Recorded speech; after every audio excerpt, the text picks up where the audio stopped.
It's 3 minutes after 10, and you're listening to James O'Brien on LBC. A very good morning to you. It's a funny old world, isn't it? Rishi Sunak is now as unpopular as Boris Johnson was when Boris Johnson, due largely to his unpopularity, was compelled to resign as Prime Minister. It's this sort of great myth abroad that he was popular. Even when he won a big majority at the election, his personal popularity ratings weren't that high. I'm talking about Johnson now, not Sunak. But Sunak felt, briefly, like a breath of fresh air, didn't he?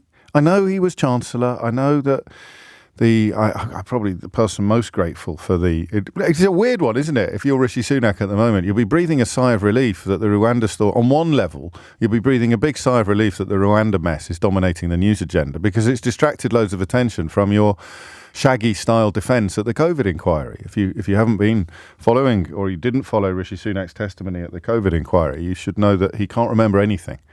I seriously can't even remember. He can't remember. He can't remember anything. He can't remember he probably can't remember whether he can remember. He probably can't remember whether he remembered to go to the COVID inquiry. Such is the state of Rishi Sunak's memory. He probably can't remember whether he remembered to attend the COVID inquiry and what he could remember when he remembered to go. Such is the state. If you think Swiss cheese has a lot of holes in it, you should meet Rishi Sunak's memory. He doesn't just not remember things. Sometimes just to zuzz stuff up a bit. He can't recall. I can't remember. I can't keep saying I can't remember. I've got to say something other than I can't. Oh, I know. I can't recall. I can't recall. I'll do 5 can't recalls and then I'll go back to the can't remembers. I don't remember. I don't recall. I don't remember. I don't remember. I don't recall. Someone should put it all together in a little. Someone already has. I may play it to you later. So on one level, he'll be quite relieved that the Rwanda debacle, which almost undermined, well, briefly. The problem is with Marc Francois, God, how long have you got? The problem is with this country, that when you arrive in a position in which Marc, because of course he likes to style himself these days as a mafia don, so we will call him Marco Gambino Francois, You see him in a position of influence, however briefly and misplaced it may be, you know we've got problems. You see Marco Gambino Francois pushing himself to the front of the cameras. I don't know if you saw them yesterday. They're almost like... Eventually there will be 350 separate groups within the Parliamentary Conservative Party, every one of them with a quote, because this is an official designation, a very important leader, end quotes. Or there will be 175 separate groups within the Conservative Party, the New Conservatives, the Common Sense Conservatives, the Barking Mad Conservatives, the even more Barking Mad Conservatives, the Old Conservatives, the New Old Conservatives, the Old New Conservatives, the New Conservatives, the Old Conservatives, the really conservative Conservatives, the ultra-conservative Conservatives, the not that conservative Conservatives, the One Nation Conservatives, the European Research Group, the COVID Research Group, the Red Wall Research Group, the Conservatives. I could go on. There'll be 175 separate groups within the Conservative Party, all of which have a very important leader and a very important deputy leader. And that would leave nobody.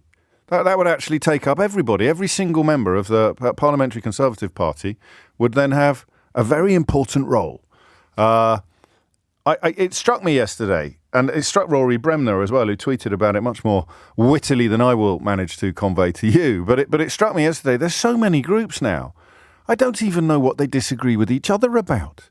There's so many different groups within the Conservative Party that you sort of wonder whether you can call it... Can you call it a party at all in any traditional sense? Let me just remind you. The problem is, I just made some up. I can't remember which ones I made up. I'm turning into Rishi Sunak. I can't remember which ones I made up and which ones are actually real. Can you? If I said a list of factions within the current Conservative Party, would you be confident that you would be able to remember which ones were real and which ones were not? The ERG, the NRG. I thought NRG was a form of dance music. Isn't it, Keith? NRG. So is that a real one? Is there an NRG? There is an NRG. There's definitely an ERG. Is ERG a form of dance music as well? It could be. So ERG, NRG, Common Sense Group, New Conservatives, Conservatives Growth Group. Is that a real one? Conservatives Growth Group? Conservatives... I mean, there might be a Conservatives Grope Group. All of the suspended MPs were back in the House of Commons yesterday. Not even Tories anymore, but they were so desperate for votes they allowed them to pass through the lobby, including the fella that was done for flashing not long ago, the rather infelicitously named Peter Bone. He's there. The One Nation Group and the People's Front of Judea. I think the last one is made up. This is Rory Bremner's tweet from last night. He wrote FFS. I do know what that stands for, but I can't tell you. Ofcom will be cross. There are now at least 6 Tory parties. ERG, NRG, Common Sense Group, New Conservatives, Conservative Growth Group, One Nation Group and the People's Front of Judea. And policy is being made up simply to keep them happy. And Rory Bremner wonders, wouldn't it be better to send them to Rwanda? I did indeed, thank you for that. I forgot the Popular Conservative Front. There is, of course, also the Popular Conservative Front. And all of this is a scenario over which Rishi Sunak, the breath of fresh air, the man who promised to bring back... I mean, goodness me, you almost feel sorry for people like Rory Bremner at times like this. How the hell do you do satire when this is reality? Because I caught myself then. I was about to say to you, Rishi Sunak, the Prime Minister who promised to restore professionalism, accountability and integrity, now presides over a party that can't even lace its own shoes. Professionalism, accountability and integrity. And it's not just him, they're all rubbish. So even the rebels ended up not rebelling yesterday. They all, Natasha Clark put it well earlier, they sort of marched up, they're halfway up the hill and then halfway down, and when they were up, they were up, and when they were down, they were down, and when they were only halfway up, they were neither up nor down. That's the sort of Mark Francois CV. When we were up, and when we were down, and when we were only halfway up, we were neither up nor down. That's what they did. They didn't even rebel in the end. A few of them abstained, but Rishi Sunak got the bill over the line. Labour Party sitting there doing their nails. I don't know if you saw it. The entire front bench were just filing their nails while the Tories were tearing each other to shreds. Occasionally, Keir Starmer just sort of looked up very lazily, like a sort of, I don't know, a lion sunbathing in the Serengeti. He looked up, he turned to his colleagues and said, "Never interrupt your enemy when they're tearing themselves to shreds." And then they all went back to filing their nails. And it was just extraordinary that our country has been reduced to this at a time of multiple crises, you know? Multiple crises. Various government ministers touring studios this morning. As far as I'm aware, not one of them was asked about the death of a refugee on that ludicrous Bibby Stockholm barge yesterday. Why? I don't know. Because a lot of journalists, I guess, are complicit in the Conservative catastrophe that has, it would appear, now caused the death of another refugee. Apparently there's a net zero scrutiny group as well, Chris tells me. And Charlotte in Prestwich says, "I can't believe you forgot the I can't believe it's not fascism group." I can't believe it's not fascism. It's 11 minutes past 10. You all right, by the way? I should have asked sooner. You okay? You going on all right, are you? Good. Christmas around the corner? I know what you're thinking. You're not worrying about the cost of presents or turkeys or what you're going to do or when you're going to take an... You're just thinking about Rwanda all the time, aren't you? Every pub I go into, they're all talking about Rwanda. Rwanda, Rwanda, Rwanda, they say. When will it... Well, Rwanda. Rwanda forever. Rwanda, Rwanda. It's all that anyone talks about. I came out of church on Sunday. Everyone outside church talking about Rwanda. Get on the tube, get on the bus. Everyone's talking. No one cares about anything else. Everyone's talking. I'm lying. No one is talking about Rwanda. 1% of the population, according to some recent polling, very recent polling, before this vote happened, 1% of the population believe that Rishi Sunak's Rwanda plan is going to, quotes, stop the boats. 1% of the population. More people believe the earth is flat than believe that Rishi Sunak is going to stop the boats with his ludicrous Rwanda plan that his government ministers, his senior colleagues are still touting round the studios to their heart's content. Everything is broken.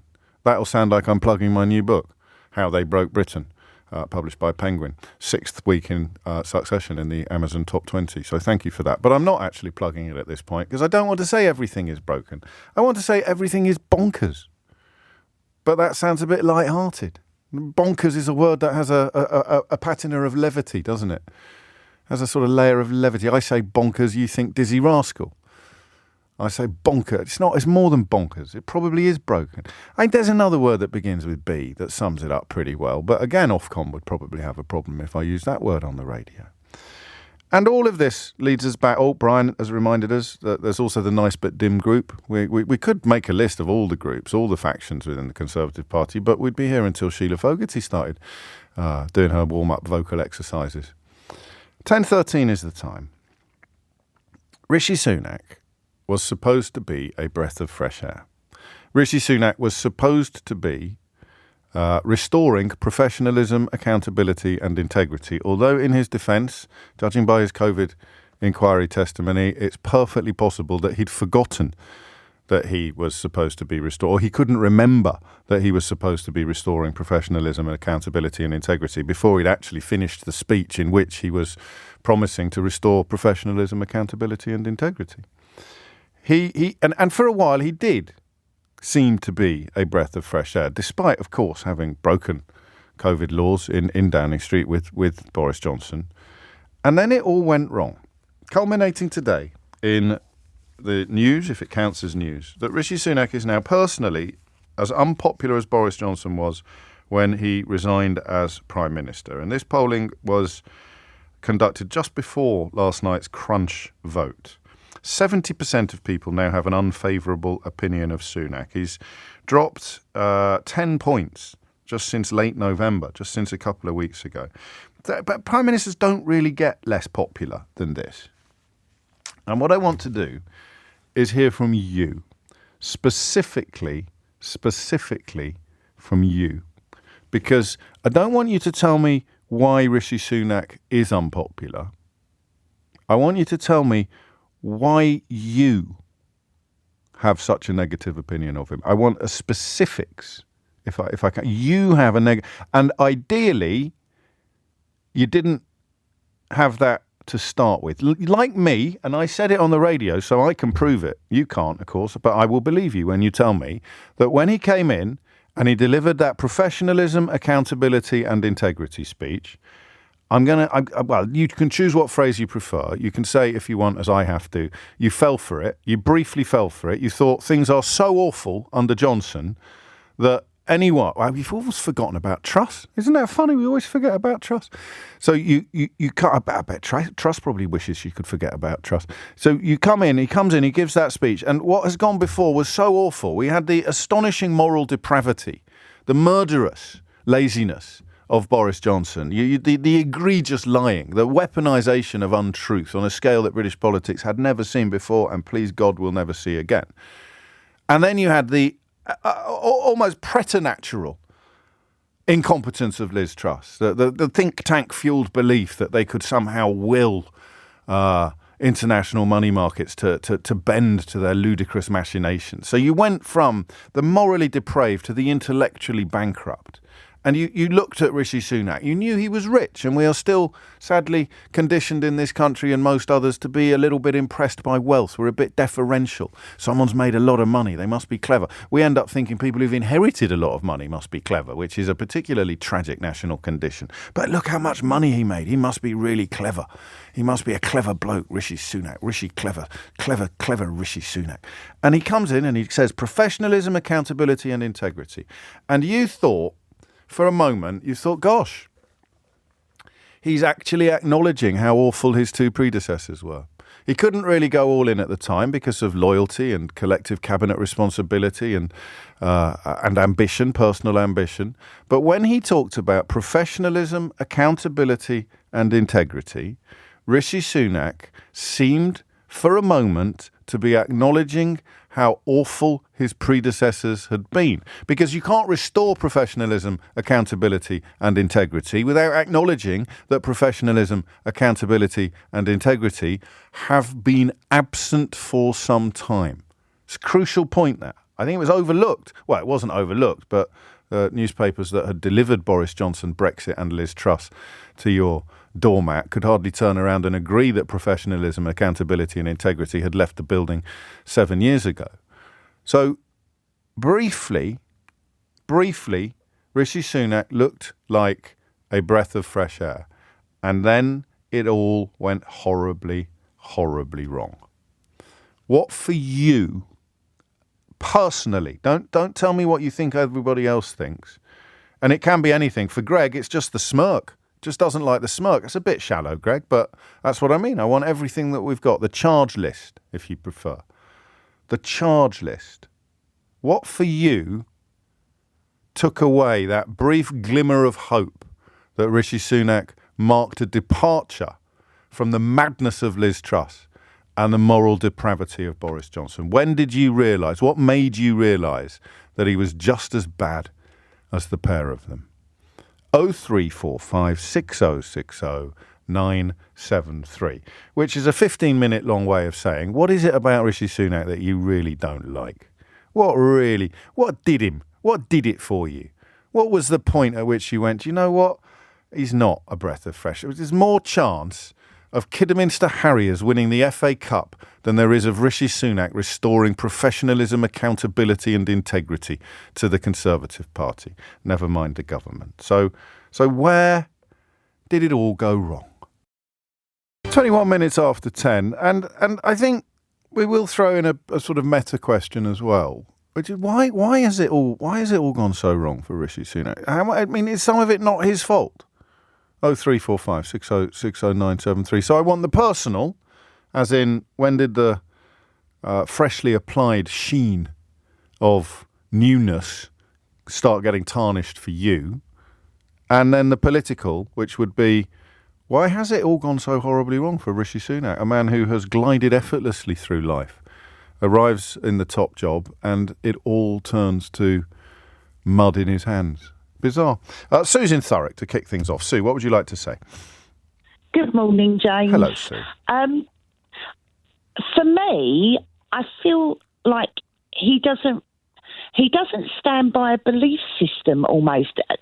The Conservative Party is so diverse and he comes across as a people pleaser. Well, he's not pleasing many people, Sue, is he? Well, no, and that's the problem with people pleasers, is you try and please everybody and you end up pleasing no one. Because, and I don't believe he's as hardline as, sort of some of, the real right Braverman of the Conservatives. Yeah, I don't either. I mean, we could both be wrong about that, but because he doesn't come across as being vicious, then he won't win the support of the people that like Suella Braverman, for example. Yeah. I don't believe that he believes that Rwanda will stop the boats. No, he's trying to keep the party quiet, which he hopes will keep him in his job, and just managing his own position rather than actually running the country, or even addressing whether you like a policy or not. Actually, bringing in something meaningful. When did the wheels come off for you then, Sue? It's been a slow grind, really. I mean, I think he took over a bit of a toxic position. Is that another one of the groups? Is there a slow grind group? Is there a slow grind group in the Conservative? I think there might be a slow grind group. I think Bill Cash is in that one. So he took over. It was a fractious party, but so there wasn't a single moment when you looked at him and thought, "Oh, just jog on now, will you? I've had enough." Probably in the last couple of months, really. Yeah. I mean, sort of all over, it's smoke and mirrors, really. I think things are going so badly that it's just really easy to, sort of pile all the blame onto the less than 1% migrants that come over in boats. Yes. In terms of the overall migration, and it's smoke and mirrors, and it's ugly as well. Trying to appeal to that the lowest common denominator. And we talked about that yesterday. I don't understand the calculation of appealing to the lowest common denominator. There's an MP. I don't know if you saw it, Sue. There's an MP called, I think, Nick Fletcher. He's got a constituency in Doncaster, and he delivered a speech yesterday. I only saw a bit of it.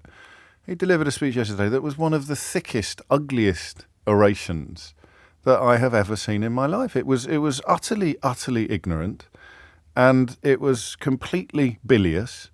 It was designed to do exactly what Sue claims. Someone's done the statistics on the percentage of people in his constituency who were born overseas or who don't speak English. He was lying through his teeth about 13 years' worth of problems caused by 13 years of Tory rule and trying to blame them all on non-existent migrants. It's quite an extraordinary intervention. And what was most depressing about it was that it was completely standard, really, for that 2019 intake of Tories.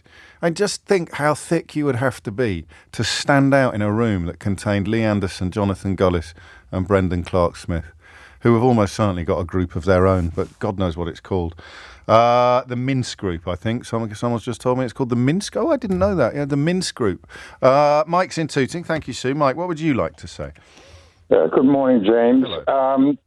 All I want to say is that my relief that Johnson Truss had gone and that Sunak comes in, breath of fresh air and all that, and it actually lasted for me about 2 minutes. Oh, that long? It happened. It happened during that speech outside Downing Street. Go on. When I lost it. I've heard lots of people say it was when he put Suella Braverman back in a few hours later. Yes. But for me, it was during the speech. He said professionalism, accountability, and integrity. And I think you'll find it was in the very next sentence. He said, and I'd just like to pay tribute to Boris Johnson, who has done such wonderful things for this country and for his great generosity of spirit. What a marvellous chap he is. I know he said generosity of spirit and what a wonderful things he's done for this country. Right there. You saw right through him, because do you know how twisted I was at the time? How desperate to be optimistic. I wondered whether that was actually a deliberate nod, whether he was actually saying, I'm going to bring back professionalism, accountability and integrity. And then almost to twist the knife, he then paid some warm words towards Boris Johnson. But I think you were right and I was wrong. I lost it right there. I'm sorry. And that was after Truss, in her speech, after she was elected, said, and I don't want to pay tribute to my great friend Boris Johnson. They all did. I thought, what is it with these people? Well, he's popular in the party. He's popular with the party members and the backbenchers, so they kind of have to do that. But they didn't have to do it in quite such a fulsome fashion. I take that. Well, you're winning. Immediately after professionalism, accountability and integrity, to say that, I thought, I'm sorry, mate, you're a liar. You've had your chance. You've lost it. You've had your chance. That was it, right there. Right. Well, I think that's going to take some beating. We'll put Mike at the top of the leaderboard. Took him 2 minutes to see through Rishi Sunak. Took me a few hours, like many people getting in touch with the programme. In fact, I think John in Chelmsford is going to make the point now at 10:28. John, what is it? Morning, James. I counted. It was 120 minutes for me. Okay. And that was when, it's just been alluded to, but when Suella Braverman was announced as Home Secretary, was it a week or so after she'd resigned already for breaking ministerial code? 6 days. For the second time. For the first time. It's hard to keep up. It was the first thing he did when he got back from the palace after meeting the king, wasn't it? That's right. And I like you, was thinking, okay, I'm no Tory, but I thought at least we're going to have some sort of levelling, a little bit of a steadying of the ship. I still think the Tories are toast, but hey, let's have someone in that can just make things slightly normal. But no, Suella Braverman gets, here's the new Home Secretary, Suella Braverman, and straight away that was it. And I looked at the clock genuinely and thought, there it is, it's gone. Yeah, I think I was the same. I think I was the same because it was such a hideous appointment because she'd departed in such grim circumstances and had coated herself by that point in such ugly rhetoric. She'd already refused the request from a Holocaust survivor. I think she had already refused the request from a Holocaust survivor called Joan Salter to moderate the language she used when talking about refugees. She'd given that bizarre interview where she sort of was a bit like a Doctor Who villainess when she talked about dreaming of Daily Telegraph front pages. So it was like Vic Reeves rubbing his thighs on Shooting Stars. She's dreaming of Daily Telegraph front pages where people are being deported to blooming Rwanda. Rwanda. Thank you. So 2 hours, no one's going to beat Mike, are they? 2 minutes. Because you have to start from a position of optimism. You can't say, I knew all along he was wrong. And you have to have had your optimism brutally ripped away from your sweaty hands by Rishi Sunak's performance as Prime Minister. Thomas Watts is here now with your headlines. 10:34 is the time. You're listening to James O'Brien on LBC. I haven't given my name as I work in the industry and I don't want any reprisals. For me, James, it was the HS2 announcement. I work in the rail industry. I was working on HS2-related analysis. I got zero warning of the announcement, and to my knowledge, nobody in the industry did either. It was a bombshell. An entire industry's strategic planning went in the bin, one of 7, because it all assumed reasonably that HS2 would exist in full, and so the problem locations which needed upgrades were in different places compared to a non-HS2 future. And he didn't even give us the courtesy of a heads up.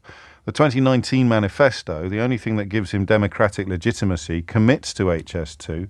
He went against the manifesto and so should call an election. I mean, that's really interesting, isn't it? Because I think I'm a little embarrassed by that. I nearly said your name then, even though you asked me not to. I'm a little bit embarrassed by that. because I think you're right. And I think that even this show today is doing the gossipy side. Why don't you like Rishi Sunak? I'm interested in why you don't like Rishi Sunak. I can't change what I am interested in and what I'm not interested in.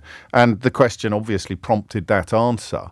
But that's a much more important answer than I don't like the cut of his jib, or he reappointed Suella Braverman. Well, that's very political. He announced something that's in direct contravention of the manifesto that is the only scintilla of democratic legitimacy that he has as Prime Minister, and he threw an entire industry into utterly unnecessary turmoil. And he did it for probably short-term reasons that Sue and Thurrock touched on, of trying to please some of the people some of the time. And yeah, I mean, the price we pay for that may not be fully counted for years. 10:36 is the time. Where did it all go wrong for Rishi Sunak, politically, or indeed from your personal point of view? When did the gloss first get knocked off? Because he's gone down 10 points in the last 3 weeks. So there'll be people listening to this who would have been favourable towards him 3 weeks ago. What's made you change your mind? 03456060973. I do appreciate, and I am working on this, I'd love to go back to the good old days, that if you're a massive racist who hates Rishi Sunak because he's not nasty enough to refugees, you don't ring me anymore. It's sad. Sometimes I see the old clips on YouTube when you used to ring me and do a racism on the radio and then sort of skulk away with your head between your legs, with your tail between your, well, and your head. So I know you don't ring me anymore, but I'd love to know whether you've changed your opinion about Rishi Sunak because of events of the last few weeks. 10:37 is the time. Aidan is in Royston. Aidan, what would you like to say? Good morning, James. Hello. Thank you very much for taking my call. There's two things, really. One is, do you remember when he got fined for not wearing a seatbelt? Yes. Did he get fined? Okay. He did get fined, didn't he? He got photographed. Yes. Yeah, go on. Yeah. That's an odd. You can't have taken against him for that. We've all done that by accident on occasion. Yeah, we have. But just hear me out, please. Of course. So I have worked, and I work with people that would have been his driver, his security. I know, although I can't say 100%, I know 99%, one of those people would have said to him, Prime Minister, would you please put your seatbelt on? And they would have been really polite, very professional, very professional, and he will have just ignored them. I know it, and because they're thinking, well, actually, if something does happen, if there is an accident and he's not wearing a seatbelt, someone's got to point the finger at me and say, why did you let him get away with that? Well, it goes with the territory, doesn't it? It's a part of your job, really, to ensure that your passengers are as safe as possible. And, those sort of people, ex-police officers, ex-forces, are very, very professional. And so when thinking that, he's just ignored that request. He's just totally ignored it. And I also think that when it was investigated, the police would have spoken to the drivers and the security, and one of them would have said, I did ask him, and they would have went, okay, well, that's. This is, we have to stress this is entirely speculative, but it draws upon your professional experience in similar scenarios and leads you to the conclusions that you've shared. And what it speaks to, I think you're saying, is a sort of arrogance and petulance. Yes. I don't listen to people like you. You are not there for that reason.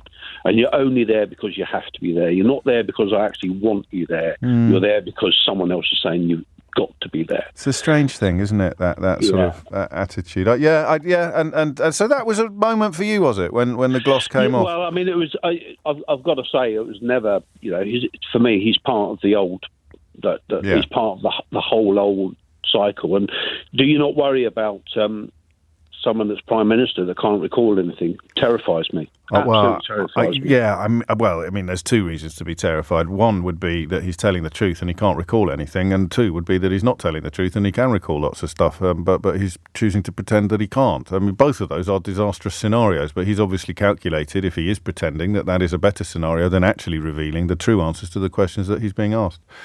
I think is there a montage around of Rishi Sunak saying, I can't remember stuff? I think there is a little montage that someone has put together. We can steal their handiwork and pass it off as our own. Chris is in Crayford. Chris, what have you got? Morning, James. Hello. Thanks for taking my call. First time caller, so I'm a bit nervous. Well, there's nothing to be nervous about, Chris. It's a love fest echo chamber, this programme. Two things, really. again, like some of your other callers have said, as soon as he brought Suella Braverman back. Yeah. Did you think he had to do that? She'd obviously she's revealed, hasn't she, since she got sacked for the second time, that she thought that she'd got some sort of pledges from Rishi Sunak in return for her support, and he felt he needed her support in order to get his leadership bid over the line.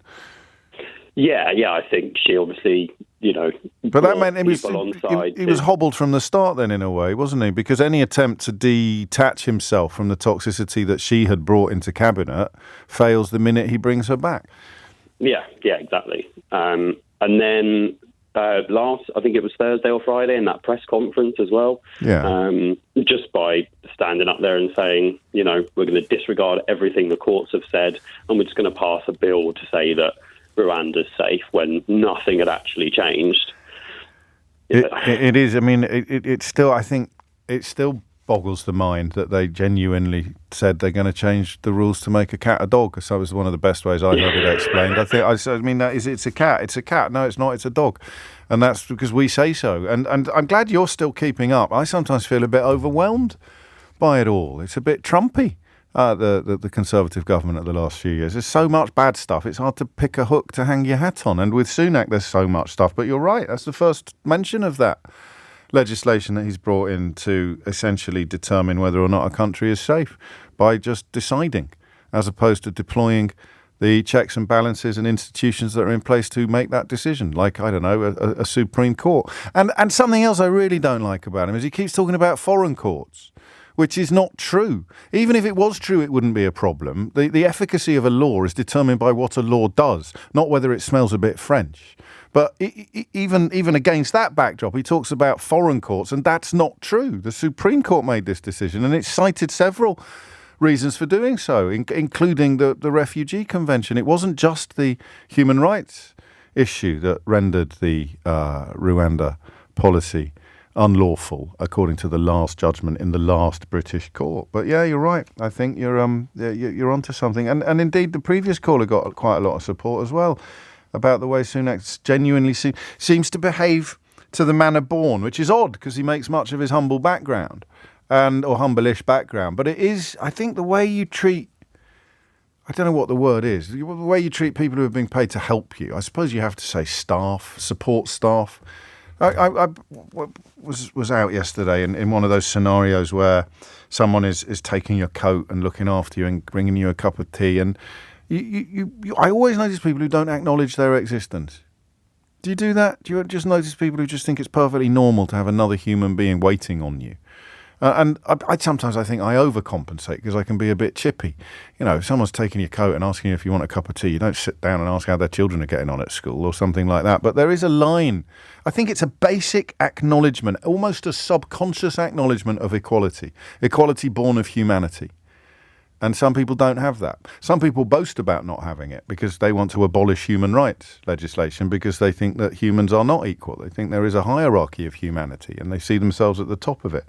And yeah, the more you see of Sunak, the more you wonder whether he's in that camp as well. David's in Farringdon. David, what would you like to say? Hi, James. Hello, mate. It's quite relevant. COP27, when Sunak announced that he wasn't actually going to go to COP27 because he was going to concentrate on domestic policy. And then I think, in a sense, he got shamed to have to go to COP27, which sort of, for me, he just read the room wrong. I think that's a very good example of his dissembling nature because I have daughters. I have two daughters, and so does he. So we've got that in common. And he talked about how his daughters inspired his environmentalism. I don't know if you remember that. And I believe I remember that. You can never forgive people. It's so disappointing. Yeah. When someone makes you feel stupid, you don't forget. And he made me feel stupid. I believed him on the environment stuff because my daughters have informed my attitudes to these matters. And I just thought, that's nice. His have as well. Yeah, because you thought there was going to be hope. And then he goes and dashes it because he wants to... well, what then? Just appease. I mean, this is back to Sue in Thurrock. I owe Sue, I didn't criticise her contribution, but I think when she was talking about him being a people pleaser, I thought she was spreading it a little thinly, but she was bang on it. He tries to please some of the people some of the time, but he changes who those people are all the time and ends up pleasing none of them. But it's what you were saying the other day. he's only concentrating on his base. Yes, some of the time. He doesn't realise that there's other opinions outside of the base. And he doesn't know what his base is. Is his base the Conservative Research Group? Is it the European Research Group? Is it the People's Front of Judea, the Judean People's Front? Is it the Common Sense Group? Is it the Minsk Group, headed by Jonathan Gullis and Leanders? I mean, which base is it? Which base is he trying to please? Because yesterday he annoyed all of them. Well, I think there's also the Amnesia Assembly. I like that. The Amnesia Assembly, that, of course, is Rishi Sunak's group, although, in his defence, he can't remember setting it up. It's 10:48. You're listening to James O'Brien on LBC. The People's Popular Front for Performative Piffle, says Jamie. I don't know that that's going to catch on necessarily, but my goodness me, if there were any more Conservative groups, then you wouldn't be able to keep track, would you? Let's find out from Chris in Cowbridge when the Rishi Sunak rebrand started falling apart for you. Chris, what would you like to say? Good morning, James, and Hello. Thank you for taking my call. You're very welcome. And before I get started, I am halfway through your new book, and I'm absolutely loving it. And I love the fact that you do the voices on the audio book. No, some people don't like that. I mean, I'm glad you do, and I don't regret it. But some people think it's a little childish, and it therefore detracts from the intellectual impact of the work in general. I disagree, but I do. Yeah, thank you, Chris. That's very kind. It's so cool. I think they also would call that paradoxical as well, in a childish, silly manner. So, to your question about Rishi Sunak, as Nick Abbot says, where it started to go wrong for me is he makes bold statements about commitments, and then literally within 24 hours or 2 weeks, he shot himself in the foot and it falls apart. A good example, the day he walked into office, he stood there in his lovely ill-fitting suit, making a wonderful statement about professionalism and integrity, and then within 2 hours, re-employed the previously twice sacked Unpopular Braverman as Home Secretary. For me, I just sat there and went, oh... Yeah, I mean, I like this. I think it is huge, but it doesn't explain the continuing decline. That explains those of us who'd given up on him almost before his first day and the job was over. And then since then, he's just done it again and again and again. The pledges kind of sum up your point, don't they? He makes massive promises and then just sort of watches them fall apart. Yeah, and I think for me, it's literally, here's a great idea. Look, I'm going to do this. And then 2 weeks later, it's like, oh, but that's not really working, so we won't talk about that. Let me rebrand myself again. Here's another great idea. And then a month later, Keir Starmer and his team are shooting that down. It's like, oh, well, let me talk about something else. He keeps moving on to new things to try and make himself appeal to the base. And it's at the same time not actually dealing with the reality that everybody else in the working masses is dealing with, which is that mortgages and rents are out of control. People are being thrown onto the streets. Yes. Salaries have stagnated since Lord Cameron has come into being a foreign secretary, which just literally fries my brain. Yes, that was desperate, wasn't it? I mean, there is so much. I wonder whether, and you'll pick up on this in the book that you're currently reading, but if we had a vaguely normal media, I'm not sure the public would have put up with the catalogue that you've just described. And that's Rishi Sunak, who, for many of us, still would not necessarily get a gold or silver medal if you were to put the last three prime ministers in who was the worst competition. I agree. Do you know what I've been trying to do? Because I've been reading back over some history, and I've been reading Winston Churchill's books as well. Yes. And I don't think he did an audio book, did he, Chris? No, he didn't. And I think he didn't do the voices either. But I think what I've tried to do is take some of these, let's take the Zadim Zahawi mess, which seems to have just been dropped into distant memory. Yes. If one of these type of scandals was in its isolation put into a government of, say, 15, 20 years ago, that would be a career-ending situation. Even John Major's government. I remember David Mellor trying to wriggle out of various holes, and he couldn't. Eventually, it failed. I forget what it was that did for him in the end, but that stood out. That attempt to evade and avoid responsibility stood out. It's why you remember him, because of the wriggling after being caught in various compromising scenarios. And yet now the wriggling is so normal you don't even notice the wriggling. Peter Bone was back on the parliamentary estate last night voting for the government. And I mean, I'll double check precisely the detail of what he was suspended for, but it wasn't pretty. And yet that's normal now. It's as if I know I use the phrase "a fish rots from the head down" a lot, and I know it's not apparently biologically correct, but it's true, isn't it? It's true. Not quite as explicit as it is in America, where previously supposedly sensible politicians now have little choice in the Republican Party but to go along with Trump's obvious and clear lies that they know to be lies. And the same is true here. That, you know, if you allowed Boris Johnson to ride roughshod over standards, you can't somehow retrospectively rediscover your regard and respect for standards. Gosh, it's a funny business. It really is. Thank you, Chris. And thank you for the kind words about the book. Samantha is in Rugby. Samantha, what would you like to say? Hi, James. Hello. So first I want to say, when we heard that Rishi Sunak was going to come into power as a Asian, as a Hindu, and somebody who's been in the country from South Africa for 22 years and have a son who was, identifies as Rishi Sunak, a young man into politics. We were like, yay, somebody that we can sort of, align to. That all kind of sort of disappeared very quickly. I mean, Rishi Sunak is... Why did it disappear? I think that the problem with Rishi Sunak, he doesn't have his own opinion. Like the previous caller said, and sorry, I missed some of it because my boss was calling me. That's all right. Can you tell your boss not to call you between 10 and 1 in future, please? I know, it's inconvenient, right? It's just outrageous behaviour. I'd go straight to HR with that if I were you. I will. However, he hasn't got his own opinion. He's pandering to what everyone wants and does absolutely nothing. Two things that stick out for me is his whole stance on immigration.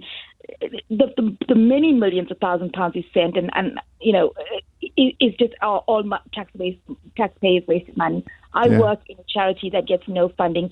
That's my day job. That's my job I do personally. Yeah. I run a charity in Rugby for over 1,000 refugees.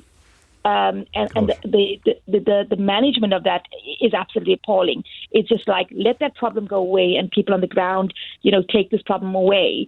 And it's a human cost, as we know. The other day, why didn't you see that? Was there a moment where the sort of the joy of representation dissolved and simply seeing someone from a comparable background in the highest office in the land delivers a sort of fillip of happiness? When did that just go? Did it go in a puff of smoke, or did it wear away slowly? I think it went away slowly. I think more so in the last couple of months. I mean, Suella Braverman did Rishi Sunak no favors. I mean, another brown person, excuse my description, just kind of coming into, the position of such prestige, being immigrants themselves. Yes, we can't be grateful because we anyone has an opportunity of choice and opportunity of where they come into. So, fair play to them. However, being in those positions and making those decisions and not bearing or really understanding what's happening on the ground and people, the 1% of the people that's coming in, kind of focusing on that. And there's so much wider issues going on in the country, like the NHS waiting times. I think the focus has been deflected and the money has been wasted. And again, it's just rich people getting richer.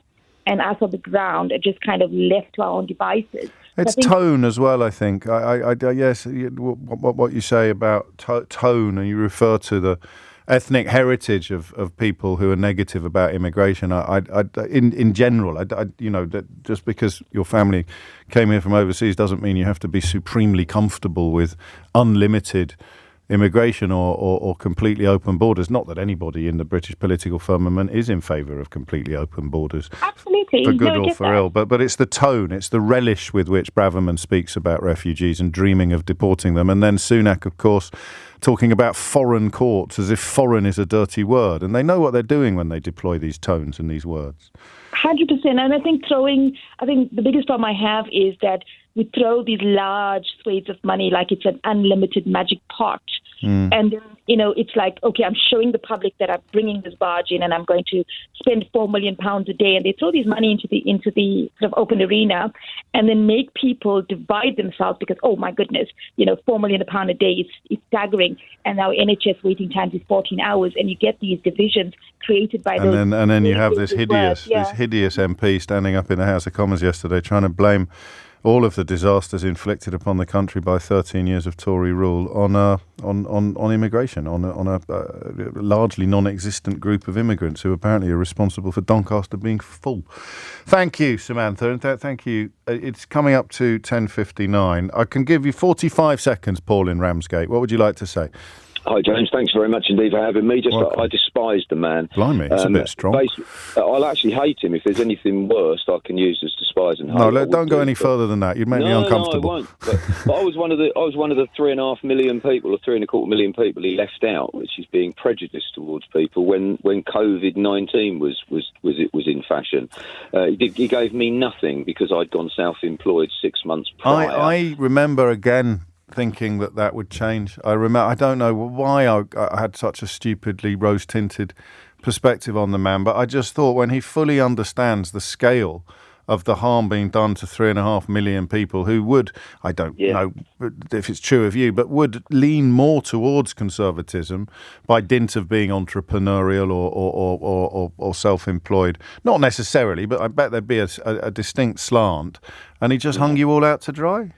He did. 3.25 million people. When I phoned his constituents officer, a lady said to me, "Rishi's such a very nice man." I said, "Well, tell him from me I despise him." When he actually he missed out on the first vote. Yeah. I left a message and said, "I'm so pleased that you didn't get it." And then, of course, he became who he is. He got the job anyway. I don't know that leaving nasty messages on people's voicemails is a hobby that should be pursued too enthusiastically, Paul. But I do appreciate that it's born of deep, deep frustration at the sense of abandonment that you and millions, that's not a figure of speech, you and millions of others felt. I think that COVID we all got so caught up in our own personal experiences that element of the policy got rather buried. And I don't think it's going to come up much at the inquiry either, because the inquiry's terms aren't set to look at things like that. But I do hear, what's the word I'm looking for? Lingering resentment that I don't think will ever go away, and it's not hard to understand why. It's just gone 11 o'clock. You're listening to James O'Brien on LBC. PMQs on the way at 12, don't forget. 4 minutes after 11 is the time. You're listening to James O'Brien on LBC.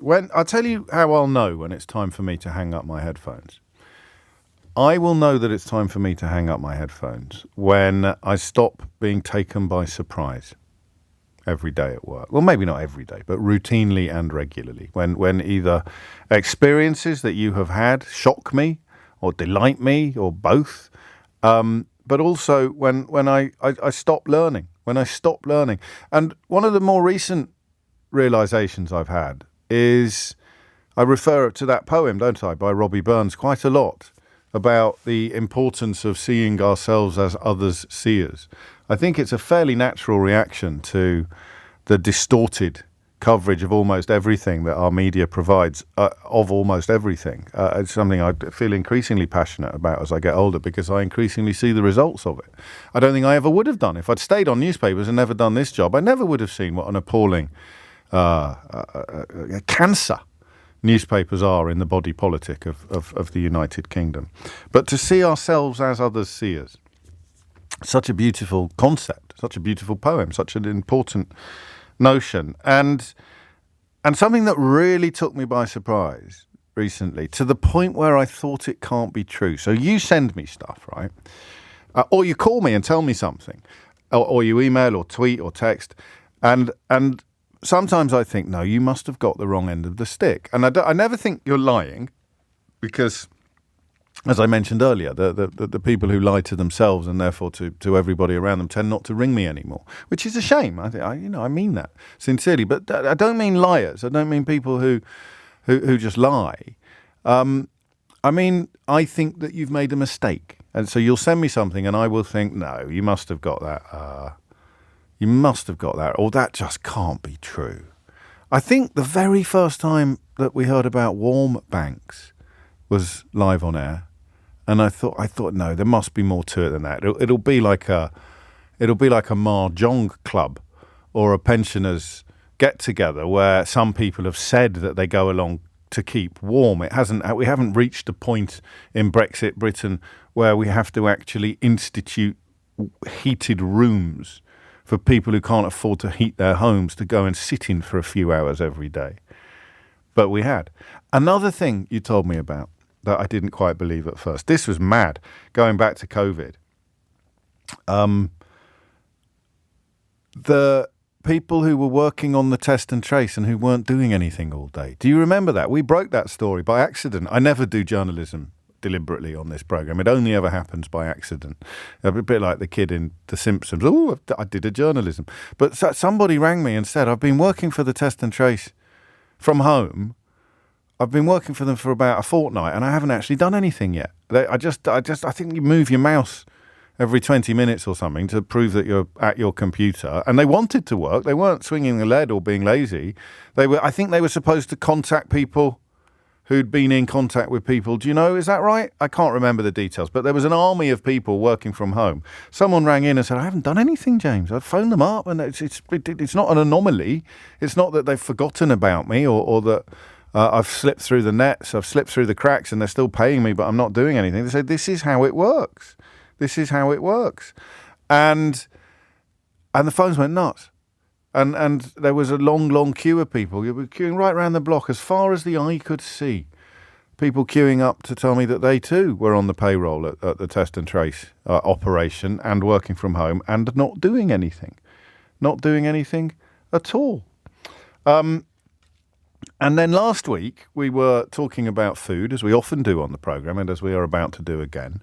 And a lady in France, a listener in France, sent me a menu of what French school children have routinely for their lunch.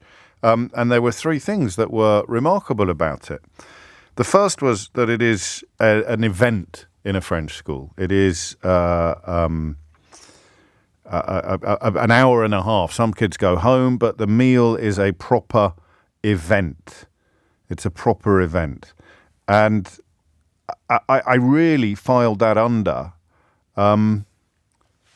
see ourselves as other seers, because I don't know what goes on elsewhere. I don't have the ability to find out. I'd love to know how, for example, Gaza is being reported in other countries, because the United Nations last night voted almost unanimously for a ceasefire. We talked earlier in the week about the Security Council vote, which was almost entirely for a ceasefire, with America vetoing it. But last night it was the turn of essentially the whole of the United Nations General Assembly calling for a non-binding resolution calling for an immediate humanitarian ceasefire in Gaza. 153 countries were in favour of it. 23 countries were abstaining, and 10 countries, including Papua New Guinea, a place called Nauru, the Czech Republic, Austria, and Paraguay voted against. So 10 countries against, 150 countries in favour. So the British media coverage of what's happening in Gaza must be completely at odds with what is happening in the rest of the world. We'll probably talk about that tomorrow. But that menu, I'll find it, I'll dig it out. And it was absolutely breathtaking.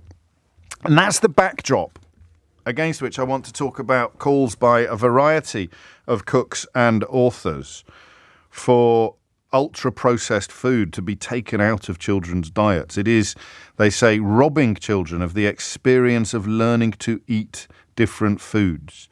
And the idea that we are creating a generation of humans, a generation of young people, whose taste buds are being hijacked, soft and sweet things that blindfold children to the joys and complexity of real food. Those are the words of Rob Percival, the head of food policy at the Soil Association. So what I want to do is look at why this country is so bad at this. Because it doesn't happen in all other countries. And to do that, do you know, another thing actually that proves the point I was making about being taken by surprise We once did. I must have been feeling very confident that day. In the middle of all the Brexit madness, we once did a show where I said, you can't ring me if you're in the United Kingdom. We did a couple. Do you remember? I said, you can't ring me if you're in the United Kingdom. And I think one or two colleagues sort of thought, aye, this is going to go well. How can you do a phone-in in a British radio station where British residents aren't allowed to ring in? And I said, I want to know. We did it in COVID as well. Wanted to find out what was happening in other countries. So it's not a completely new discovery for me, the importance of seeing ourselves as others see us, but also the comparisons. You never really see beyond the end of your own driveway, do you? Or the end of your own nose. You sort of think, well, that must be the only way to do things because it's the only way we've ever done things. And the switchboard would light up with people telling us how Brexit was being reported elsewhere in the world. It would light up with people. I remember some of those callers. I remember Luke in China. I remember that caller in Italy who was working in a language school, and they became regulars on the programme to tell us how things were developing in other countries and how other governments were coping with this catastrophic crisis. And you realise that actually there is quite a wide range of options in front of you. There is quite a diverse palette of choice. There is more to these issues than we realise. So I want to know what children have for lunch in the country where you live, okay? And that includes this country, but I want to start by casting my net a little bit further overseas. French, I had the list, but I still want you to ring in. A normal school dinner outside the UK looks like what? 0345 6060 973. And remember that in this country, we're in the post-Jamie Oliver period. We're now in the place after Jamie Oliver got rid of some of the worst excesses and some of the worst practices in school dinners, and yet it still looks, in comparison with what, for example, children have in France, it still looks shameful what we serve up to our kids. So I want to do that, 0345 6060 973. But what I really want to get into, and I haven't read all of Chris Van Tulleken's book, which pops up whenever we find ourselves talking about food. He wrote Ultra-Processed People, and it's a clarion call to change our behaviour. Henry Dimbleby, of course, who was the government's food czar, resigned in March in protest at a lack of action to tackle rising obesity. So what you have in this country is a very clear addiction, a very clear and cultivated addiction to mass-produced bread, you know, the stuff that's full of emulsifiers and sugar and all sorts of other undesirables.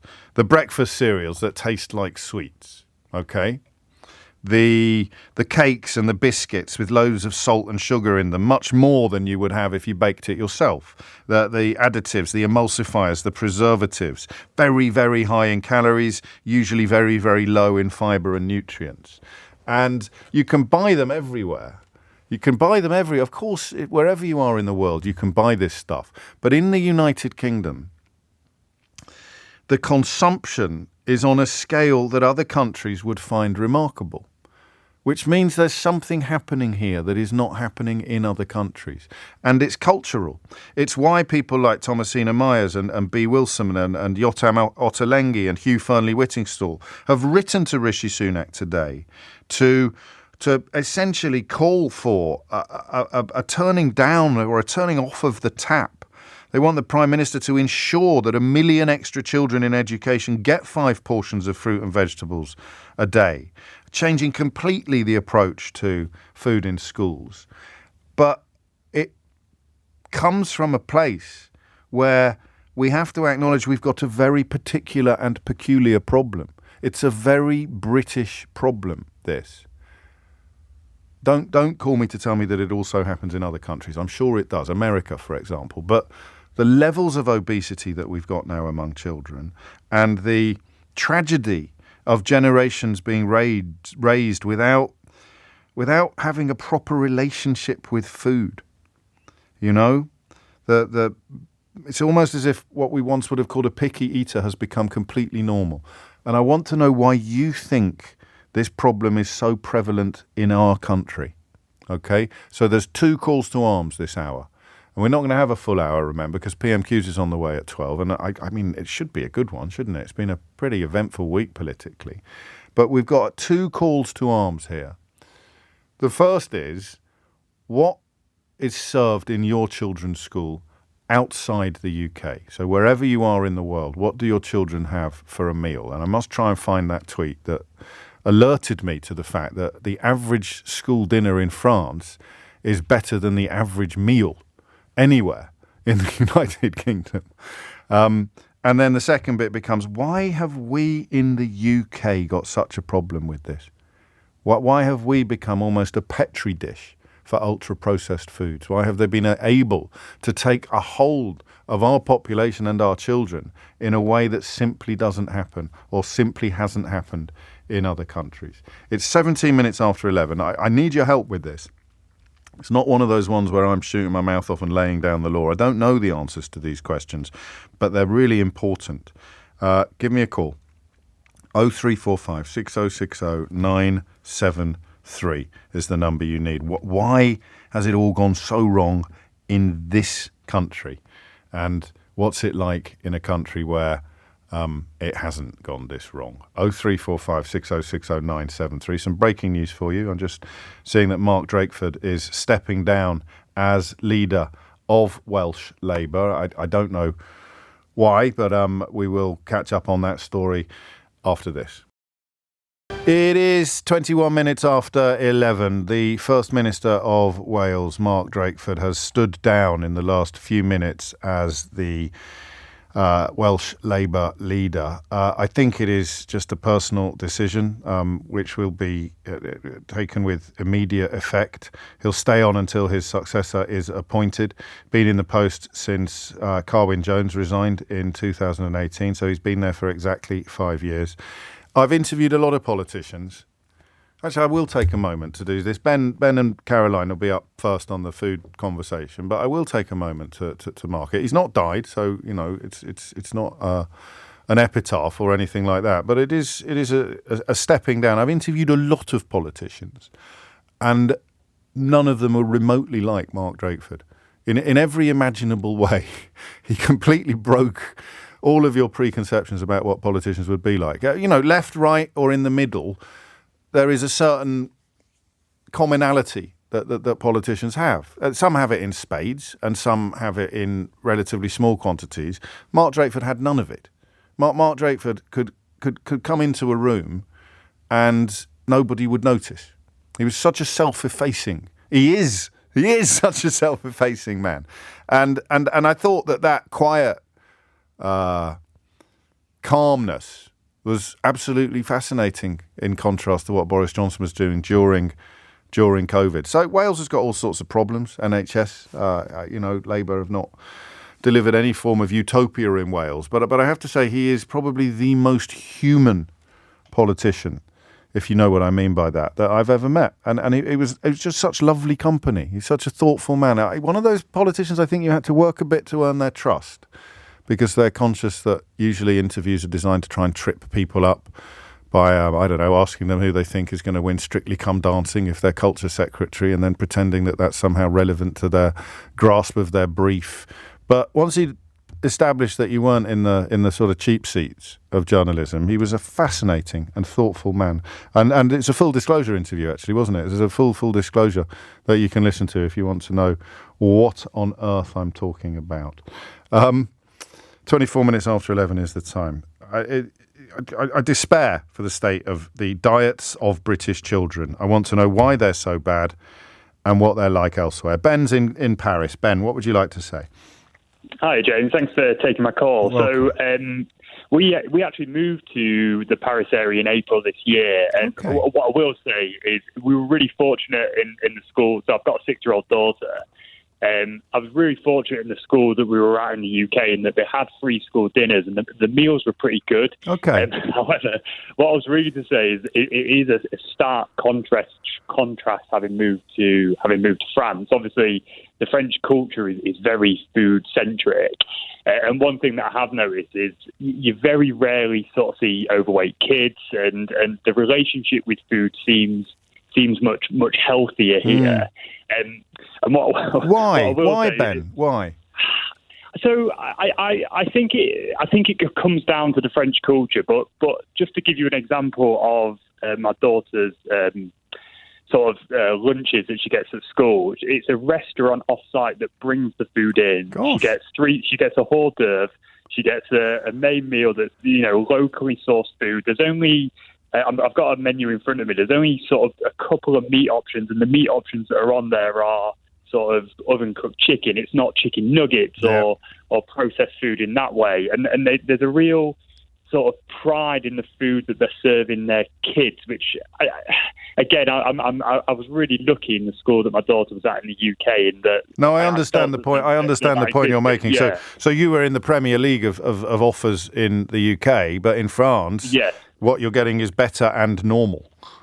Exactly, yeah. And I mean, we're only at a state school. It's only not private school, but they get cheese and bread with every meal. They get all the courses. They sit down together, and she comes home sort of singing the lunchtime songs that she's doing in French at school, and it's a very different relationship I feel that they've got with the food. And what's great for me as a parent is I know that when she comes home after school, if she's got an after-school activity, and what it's like, you're rushing around, yes, I can give her a smaller meal of an evening because I know she's had a really good, nutritious lunch at school. Of course. It's life-changing in the moment and life-changing in the future, isn't it? Her relationship with food is going to be completely different from almost all of her peers back in the United Kingdom. Just read me through Wednesday's menu, if you can. So what she got? So she's got fish medallions in a sauce citron with Thai rice, carrots, and then pureed apples with bread and cheese is her lunch today. That's not bad, is it? I mean, it's better. Yeah, it's all right. It's better than what I'll be having. Ben, merci beaucoup.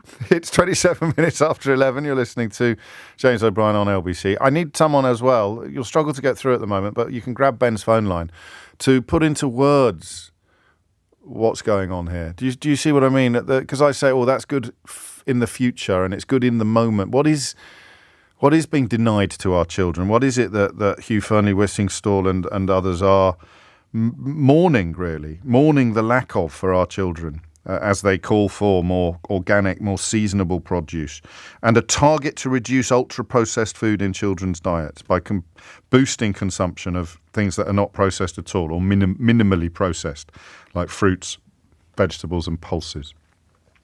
Freya is in Padborg in Denmark. Freya, what would you like to say? Oh, hello. Hello. Hello. I just was ringing about the school meal. Yes. And I have a menu of an example of what children here in Denmark are being served. Thank you. Do you want me to read it? I certainly do. Okay. Monday is whole grain pasta and meat sauce with salad and juice and fruit at the side. Mm. Tuesday is pork balls in curry with wild rice. Wednesday is something called risengrød. You don't have it in England, but it's the equivalent like rice pudding, but warm. Okay. Thursday is homemade burger breads with ecologicals. What is it called? Beef. Yeah. Okay. Crikey. I mean, not quite as good as France, but a heck of a lot better than the UK. What do you? I mean, I don't suppose you've got a view on why the British child's relationship with food has become so broken, but I presume. Oh, I am British, but I have lived in Denmark for most of my life. Oh, okay. So what do you think? I was born in England. How do you explain the difference? Well, we have some of the highest tax in the world here in Denmark, That's and true. so the people in Denmark, they pay for good education, Yes. free education all the way up to university, and we pay through our nose for good things for our children because Denmark are very serious about investing in the children because the children are the future. They are. No, I treat them well and let them lead the way. Yes. Right.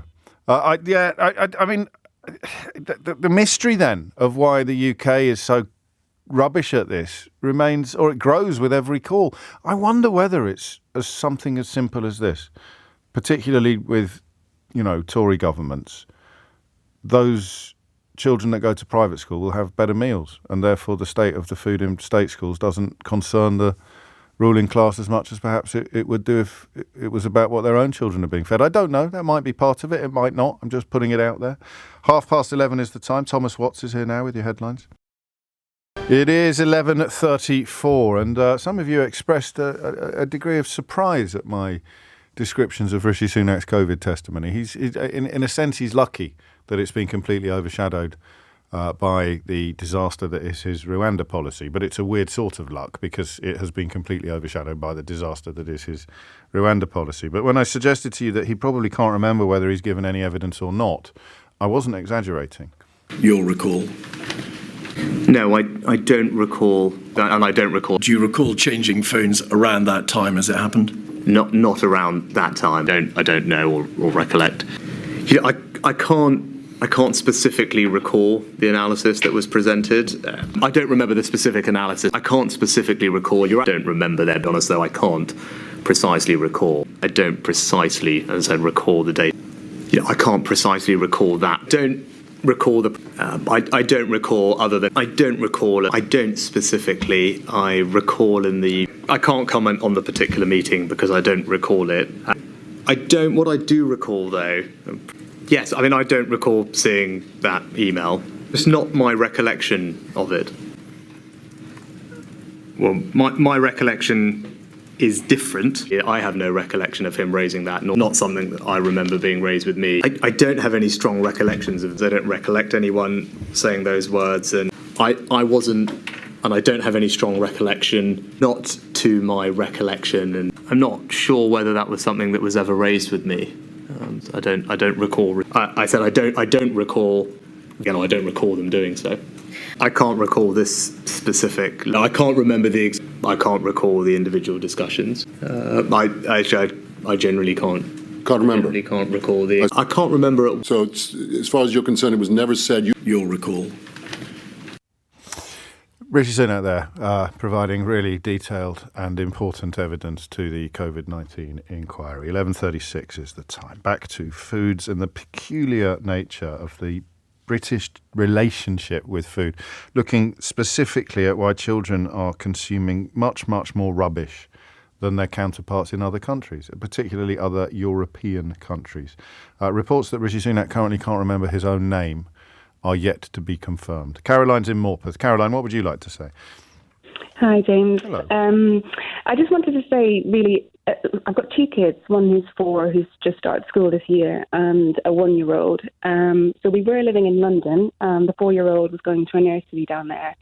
And the 1-year-old is now going to the nursery up in Morpeth, where we live now. Yeah. The difference is absolutely staggering. Really? So in London, my eldest was eating, amazing varied food. So they had a chef or like a cook who was on site making homemade food. And she was coming home, spicy bean goulash, vegetable stews, much like Ben from France, things like Thai curries, jollof rice, all these sort of amazing textures and variety of tastes and spices and, things that when you've got kids sort of 10 round a table and they're all tucking in, yes, actually it's magical. Sort of food mentality, isn't it? They all just pipe down and start eating, whereas at home, it's on the floor. So there's amazing opportunities there. And my oldest one, she's very, willing to try things. She's not scared off by things on her plate. In contrast, the younger one, she's been in nursery up here, and I love junk foods, James, but this is sort of insane. Like every day I sort of ask about the food, and she's having pizza and chips as a side, frankfurters, like as if Jamie Oliver never actually came anywhere near school. They almost see spaghetti hoops as a vegetable, where you'd have beans as a vegetable on the side. Really? Or sort of like, they see that is almost presented as the kind of the good bit of the meal, spaghetti hoops. It's a funny one. And what changes have you noted in your daughter as a consequence of the changes in her diet? Well, to be fair, the 4-year-old, she started school, and the school is very good, so they've got a very good menu. Not hugely varied, but it's not sort of astoundingly bad. But the younger one, the 1-year-old who is at that nursery, she just doesn't particularly eat much. No. And when you were talking about the reason I thought it was relevant to your call is you're talking about schools and how we're being, schools are sort of helping people not have very good taste buds and not an appreciation of food. And I'm saying actually maybe it starts even earlier than that. It starts in nurseries. I'm sure it does. And they both, nurseries generally private as well, of course, so that I suppose the cost scenario kicks in as well. I wonder what's cheaper, whether to have a freezer full of processed stuff and just sling it in the oven, or to have a decent cook on the staff who cooks with fresh and therefore often cheaper ingredients. This is interesting from one of my favourite contributors whose child gets 20 minutes, in their words, to choke down his school meal. He's neurodivergent and a slow eater, so of course he eats the fun bit first, which is the pasta, and often doesn't get time, in his own words, to eat his vegetables. One option, and because we're pescatarian, it's tomato pasta for 4 days of the week and fish fingers on Friday. And when he gets dinner at home, he protests that I've given him food that's too slow to eat, i.e. food that needs cutlery. More cutlery manipulation than just stab and chew. He didn't even know what pudding was until he started at state school. We'd been a low-sugar household until then, and now it feels like I'm fighting a tide of biscuits and sweets, which they give to the children at school. As a parent, I genuinely don't know what I can do about it. More on the British angle as well, please. What is it historically or culturally that explains why we have such a problem with ultra-processed foods and our children? I'll read you this quote from the head of the Soil Association because it's really powerful. He says, ultra-processed foods are hijacking children's taste buds. These products are often soft and sweet, and children growing up on ultra-processed diets are left blindfolded to the joys and complexity of real food. Too few know the taste of bitter greens or the nutty flavour of beans and lentils, or have felt the crunch of a tomato bursting on their tongue. You put it like that, it's heartbreaking. Sarah is in Perth in Australia. Sarah, what would you like to say? Oh, hi, James. Hello. So we emigrated to Western Australia in 2006, and my eldest did a year at primary school in the UK. Okay. And he would get a hot meal every lunchtime. I'm not sure of the quality, but he would have to eat some sort of vegetable or salad with his dinner every day.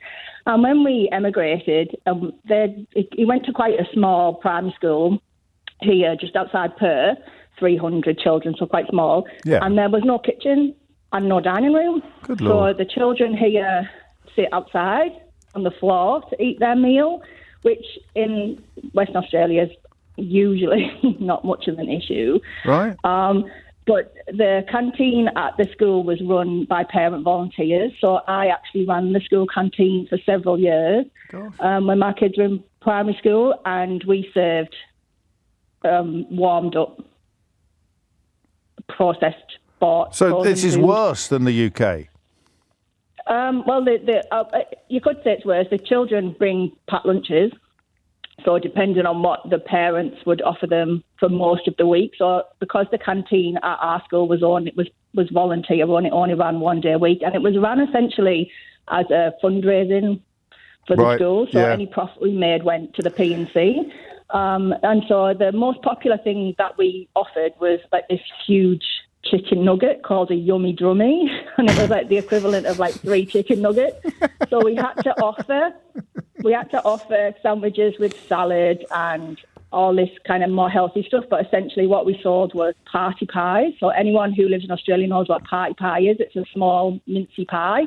Party pies, larger pies, sausage rolls, and these massive chicken nuggets. This is just Australia as a culinary colonial outpost of the United Kingdom, really. And in the senior schools, obviously the canteens are run by staff who are salaried, but it's the same sort of stuff: chocolate milk and a pie. That's what my not kids allowed eat that in France.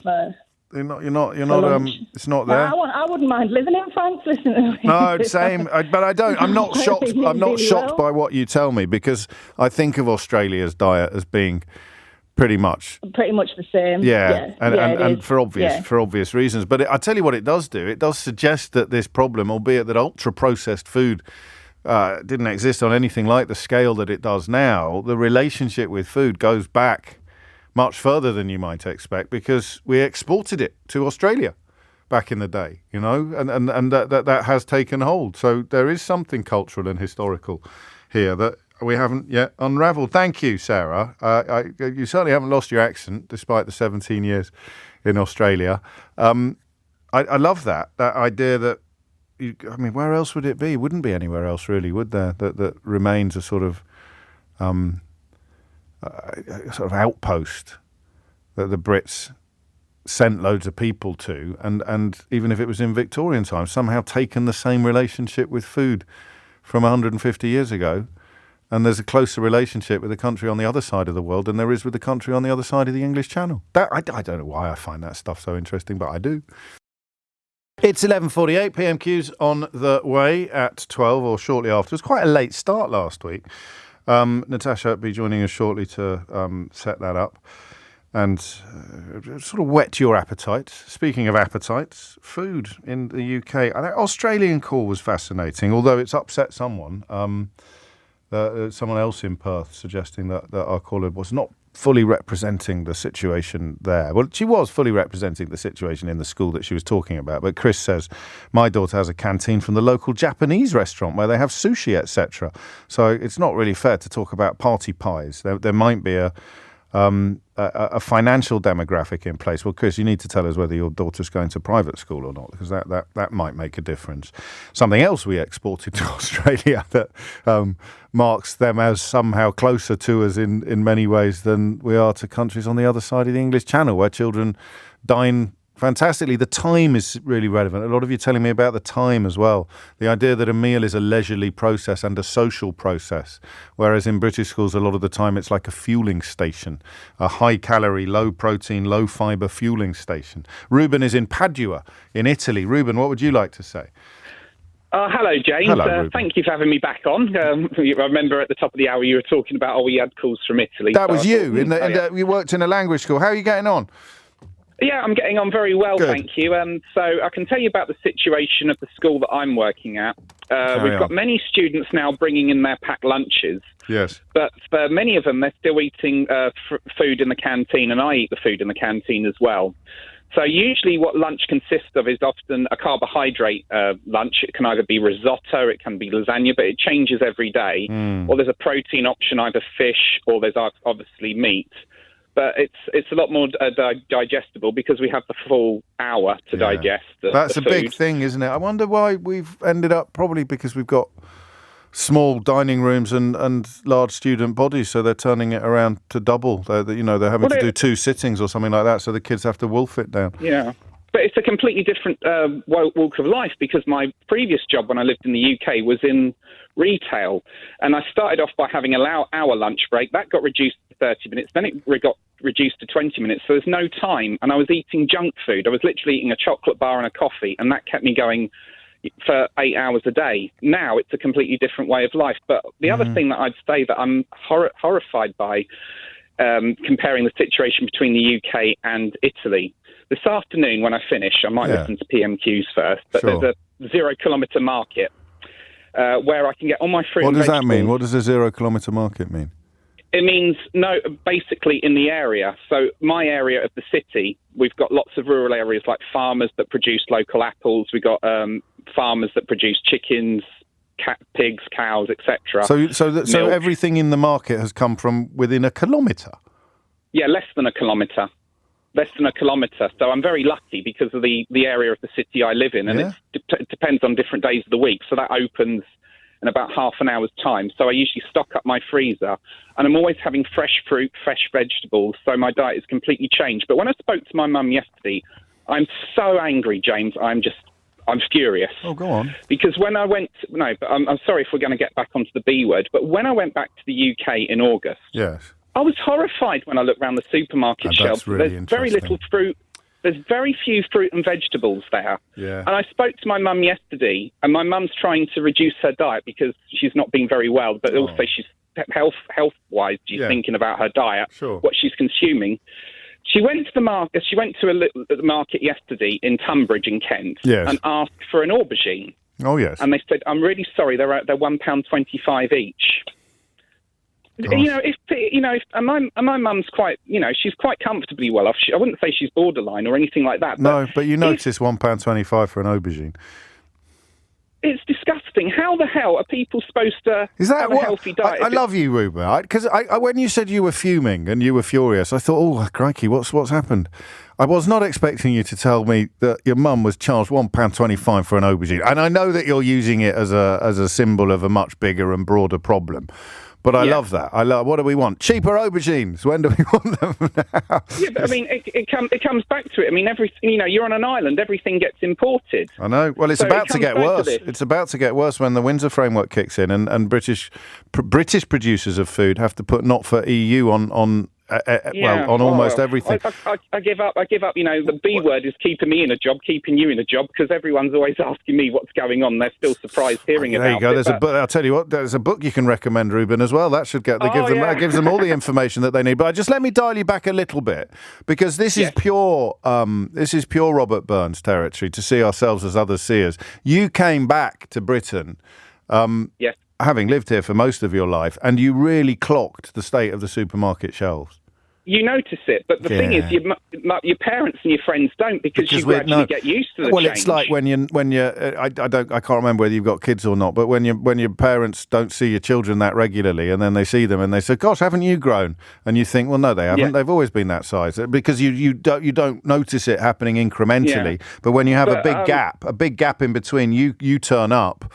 And because I sometimes look at the shelves in Morrison's and elsewhere, it applies in all supermarkets. That's just the one I use most, and I think that didn't used to be like that. You never used to. Oh, I'm so ashamed. I really am ashamed, because I talk to the teachers here about what happens at lunchtime, and I've got friends of mine who are teachers in the UK, and they tell me about the situation. I remember last time I was talking to you, when the last Prime Minister went, I was saying that, I'm upset about children starving. Yes. I've had instances where teachers have been telling me, I've had an incident where a child has stolen someone else's lunch. They're so and someone else has collapsed, and I'm telling them this, and I said, this is the UK in 2023.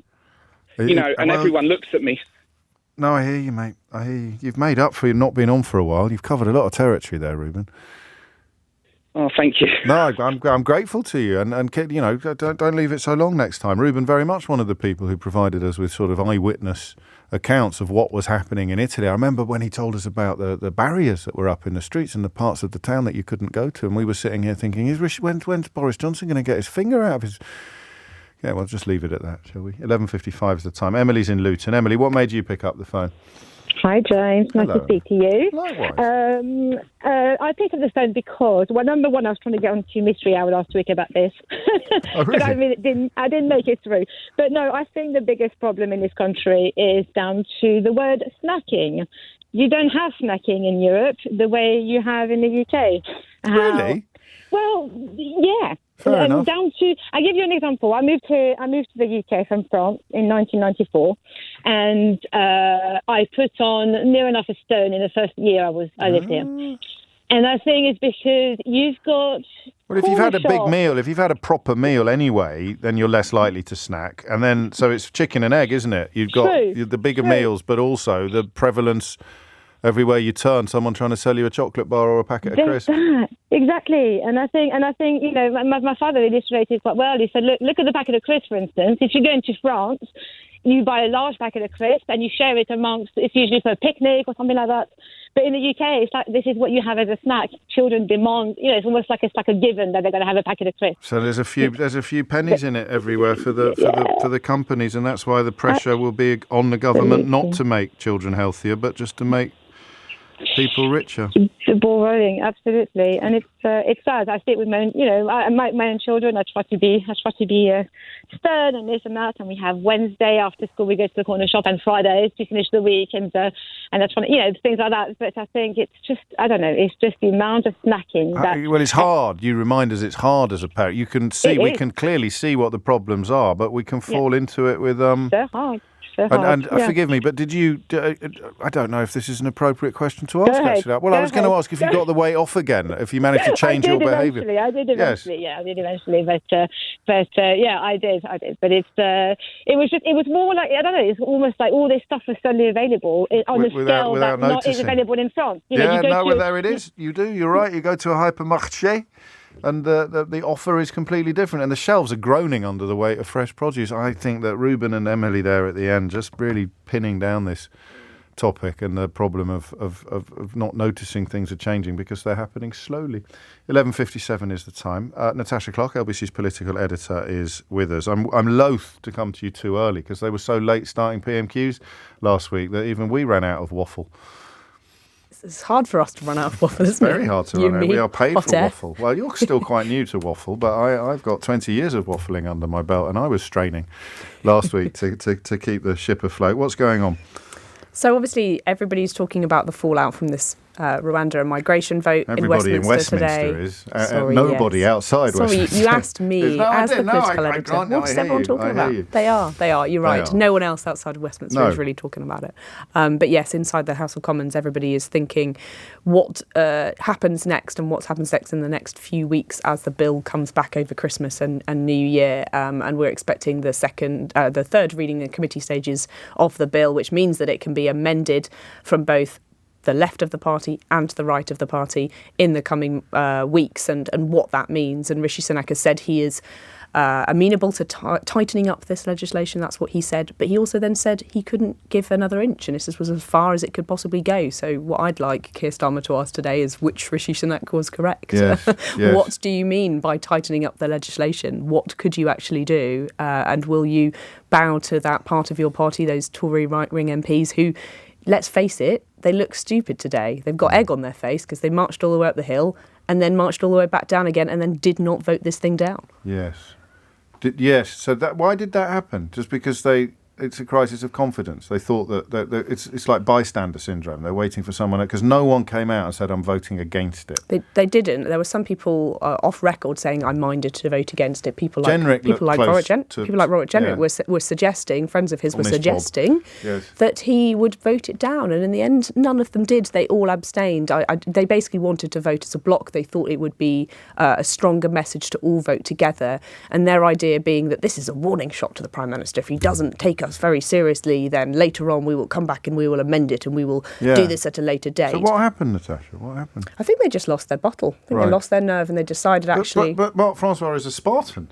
He is, I know. He can't lose his bottle. That would be like Hercules failing one of the tasks. The thing was that this isn't like Brexit in the way that if you didn't vote for Brexit, you would get a no-deal Brexit, right? Yes. This is, if you don't vote for this tougher legislation, then you don't get anything tougher at all. So I think that for the Tory MPs, they thought, well, actually, if I go home to my constituents over Christmas and I have to say to them, why did you vote this tougher legislation down? Because even if it's not that great, it's better than what we've got. That's what the Tory MPs will be thinking. And another way in which it's not like Brexit is that the nuclear option doesn't exist. They can't get rid of the MPs so he's caught between, as you've pointed out, the sort of lunatic fringe represented by Hercules Francois and then the sensibilists or the One Nation Tories, both of whom want the bill to move in their direction.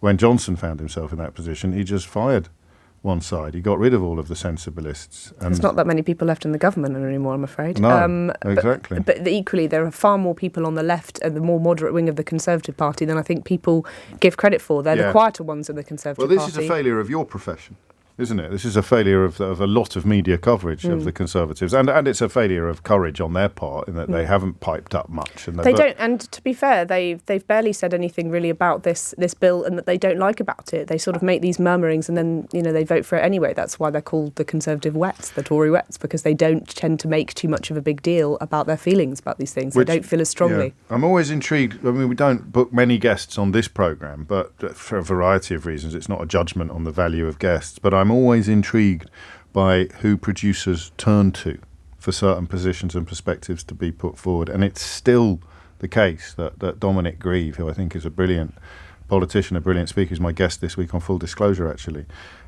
They're going to call him because they can't find people on the backbenches to represent the position that Dominic Grieve, as a former a former minister, will represent. And that's fear, I presume, of putting a head above the parapet.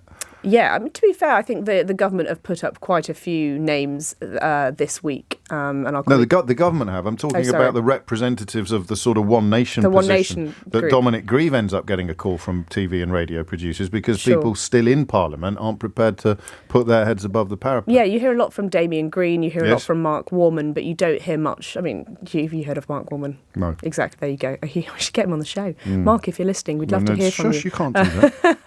Not this show, any show at all. Yes. But yes, I think you're completely right. The One Nations are not very noisy as a Conservative group. They don't make their points as well in the media as perhaps some of the Spartans do.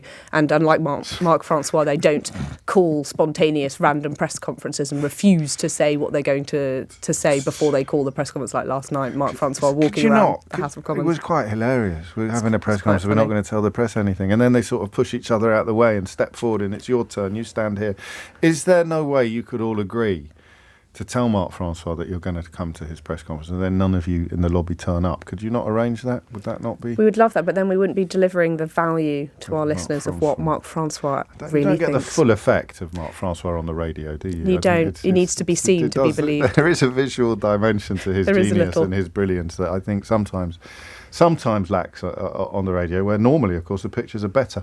It's 12:03. It's Wednesday afternoon, so any minute now we'll cross live to the House of Commons when Sir Keir Starmer gets to his feet for PMQs. You find yourself really in the position today of wondering whether he's going to score a hat-trick, because 2 weeks ago you said it was Keir Starmer's best ever PMQs. Last week you said it was even better than his best ever PMQs. This week... I want Rishi to fight back, really, just to even the scorecard out a little bit, but I'm not quite sure. I mean, is it the week if Rishi...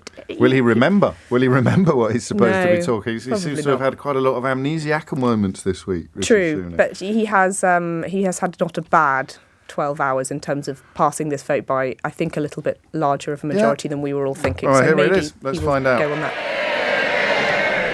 Thank you, Mr. Speaker. Yesterday we heard of the tragic death of a young man on the Bibby Stockholm.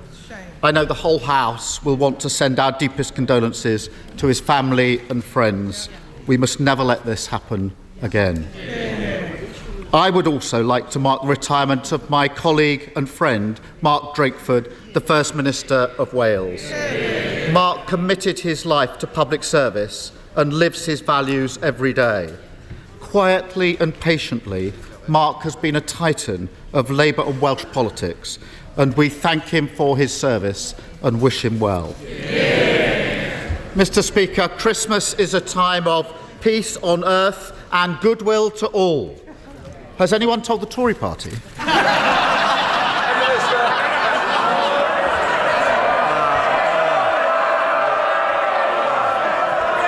Well, Mr. Speaker, Christmas is also a time for families, and under the Conservatives we do have a record number of them, Mr. Speaker, to this point, at the beginning of the year I set out some priorities that this government would deliver for the British people, and over the course of this year we have, Mr. Speaker. Inflation halved, Mr. Speaker, the economy growing, debt falling, action on the longest waiters, the boats down by a third, and crucially, as we heard from Honourable Friend, tax cuts coming to help working families in the new year. Mr. Speaker, he can spin it all he likes, but the whole country can see that yet again the Tory party is in meltdown and everyone else is paying the price. Now, he's kicked the can down the road, but in the last week his MPs have said of him he's not capable enough, he's inexperienced, he's arrogant, a really bad politician. Well, they're shouting, this is what they said. So, well, come on. Who was it who said he's a really bad politician? Hands up. They're shouting. Well, what about inexperienced? Who was that? Or, and now there's got to be some hands for this, he's got to go. Oh, shy. Apparently, he's holding a Christmas party next week. Order. It's Christmas. No, but you might not want the Christmas present that I could give you. So please, Keir Starmer. Apparently he's holding a Christmas party next week, How's the invite list looking?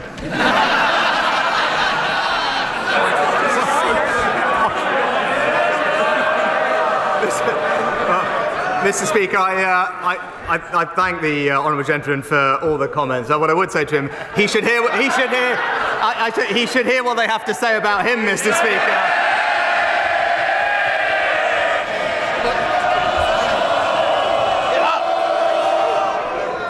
Right. Do you want to be the first one? Because it is Christmas and I'm going to hear it. My constituents are going to have a Christmas like everyone else. They want to know how their Christmas is going to be affected. So I want less of it from all sides. Keir Starmer. Speaker, they've obviously found the donkey for their nativity. The search of three wise men may take a little longer. But while they fight amongst themselves, there's a country out here that isn't being governed, where more than 100,000 people are paying hundreds more a month on their mortgages, energy bills going back up in January, the economy shrinking again, NHS waiting lists an all-time high. Doesn't he think the government would be better off fixing the messes they've already made rather than scrambling to create new ones? Mr. Speaker, he talks about governing and spent the first two questions talking about political tittle-tattle, Mr. Speaker. What a joke. Well, let's get on to the substance, Mr. Speaker. Let's get on to the substance. He mentioned the things. What is the news that we've just heard in the last week? Well, what's the most important thing? The most important thing is education, Mr. Speaker, because that's how we spread opportunity in our country. And what have we learned? Where are the schools performing best in the United Kingdom? In England, Mr. Speaker, thanks to the reforms of this Conservative government, rising up the league tables, giving our kids the start they need. And where are they plummeting down? In Labour-run Wales. He talks about children. Nearly 140,000 children are going to be homeless this Christmas. That is more than ever before. That's a shocking state of affairs, and it should shame this government. Instead of more social housing, house building is set to collapse. Instead of banning no-fault evictions, thousands of families are at risk of homelessness. Rather than indulging his backbenchers swanning around in their factions and their star chambers, pretending to be members of the mafia, when's he going to get a grip and focus on the country?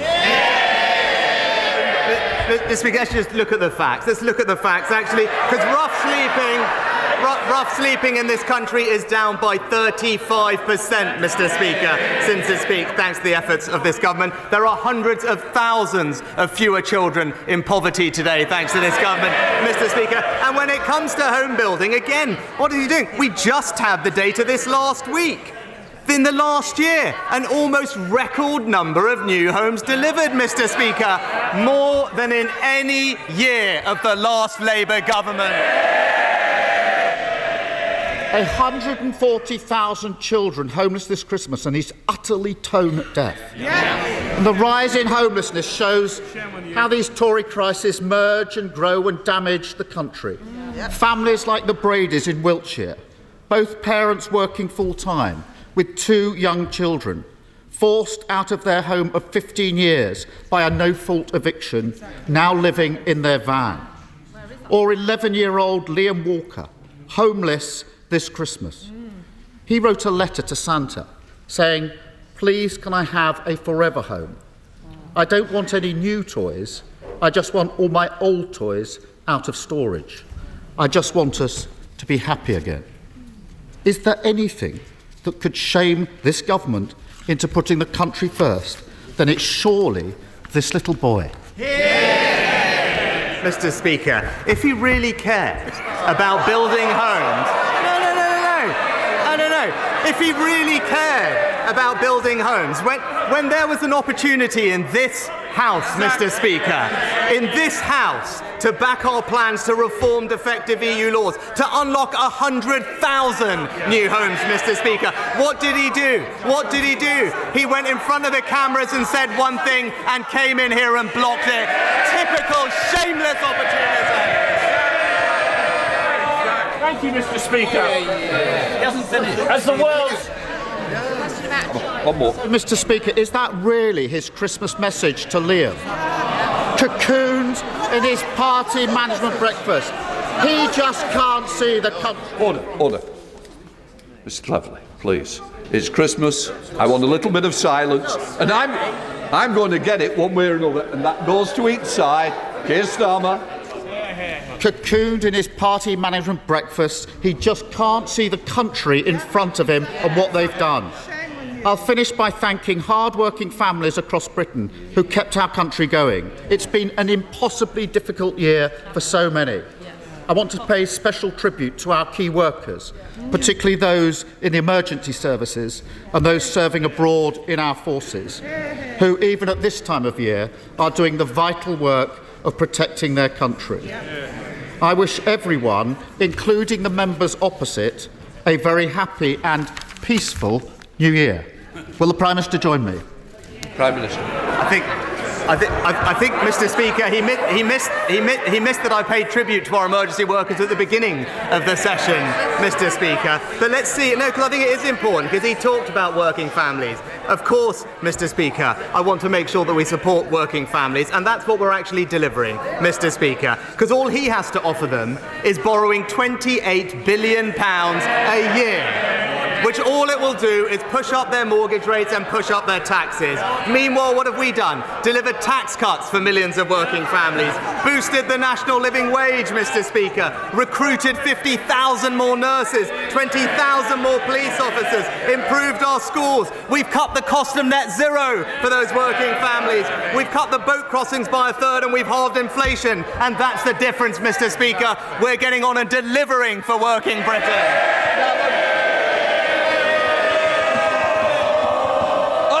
Stephen Hammond. Thank you, Mr. Speaker.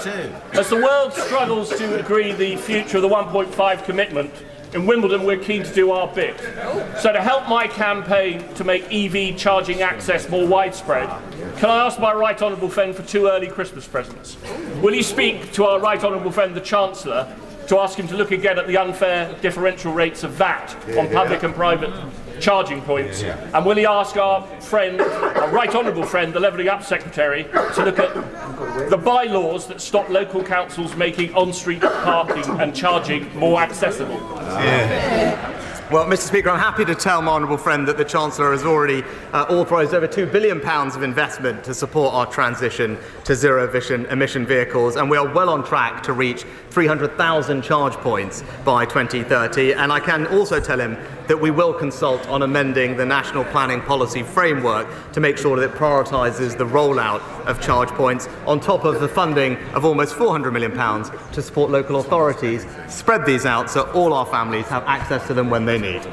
SNP leader Stephen Flynn. Thank you, Mr. Speaker. Can the Prime Minister please share his Christmas message for children being bombed in Gaza this winter? Prime Minister. No. Mr. Speaker, nobody wants to see this conflict go on for a moment longer than necessary. We urgently need more humanitarian pauses to get all the hostages out and to get life-saving aid into Gaza to alleviate the suffering of the Palestinian people.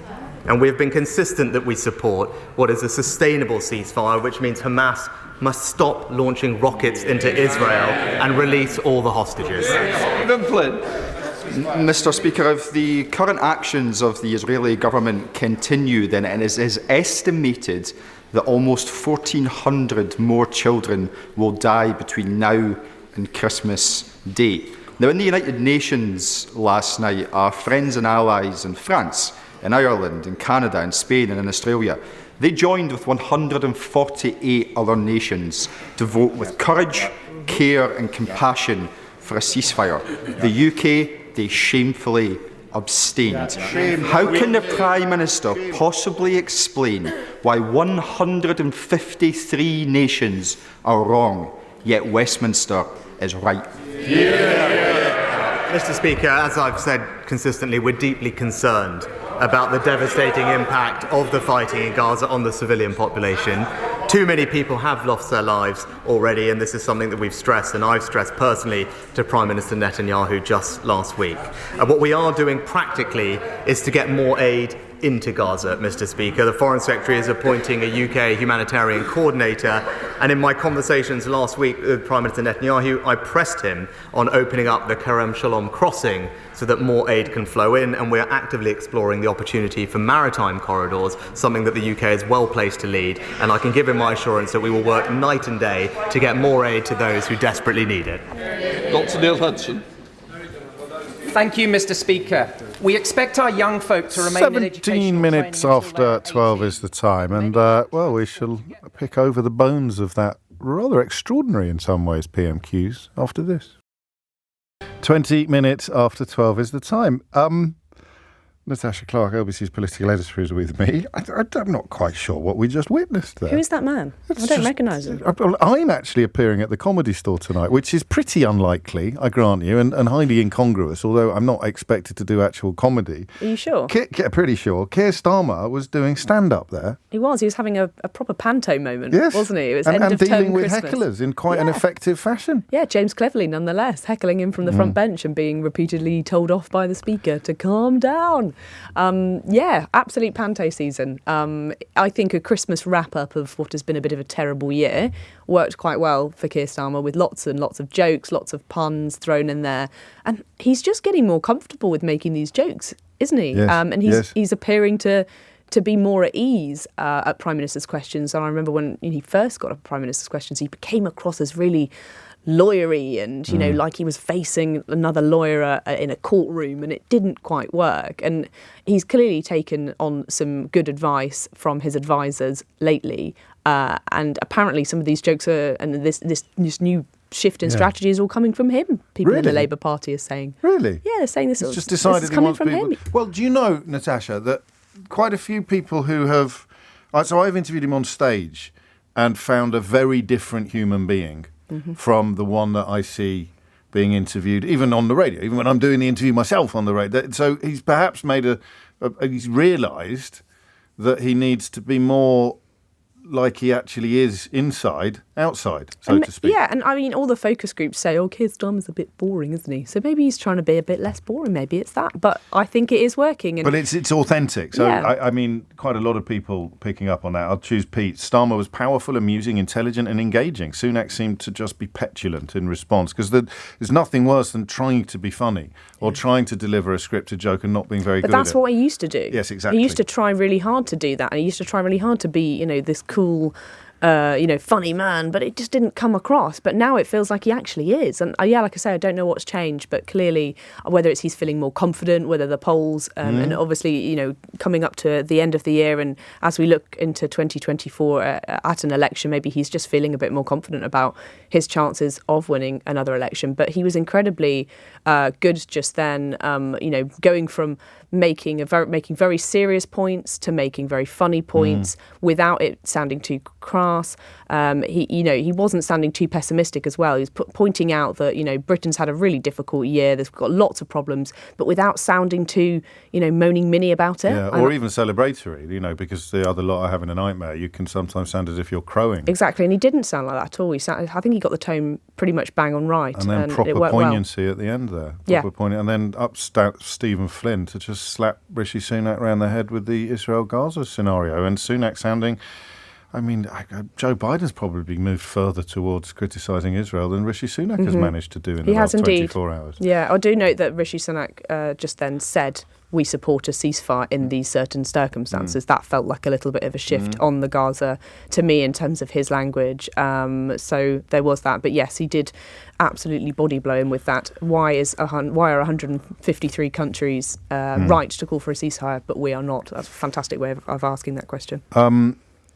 Sunak, I don't know if he has any choice, but to repeatedly claim that you're doing a brilliant job seems like quite an odd flex in the circumstances when you've lost control of your own party, never mind the country. Yeah, totally. And Keir Starmer was quick to correct him on the economic statistics out today that the economy has actually contracted as well. We did that on air, and we did that when he was speaking. I said to you, I thought it had just gone down by 0.3%. It has, exactly. So, and Keir, has been reading the headlines and knows It has. Yeah. So he's on the ball. And yes, Rishi Sunak does risk coming across a little bit tin-eared, a little bit tone-deaf. And he clearly has not spent as much time preparing for this PMQ's appearance as Keir Starmer did today, did he? He's probably been dealing with other things. That's a very good point. And obviously, the fallout from this Rwanda vote and this migration vote, maybe he's perhaps spent less time preparing for this session than he usually would do.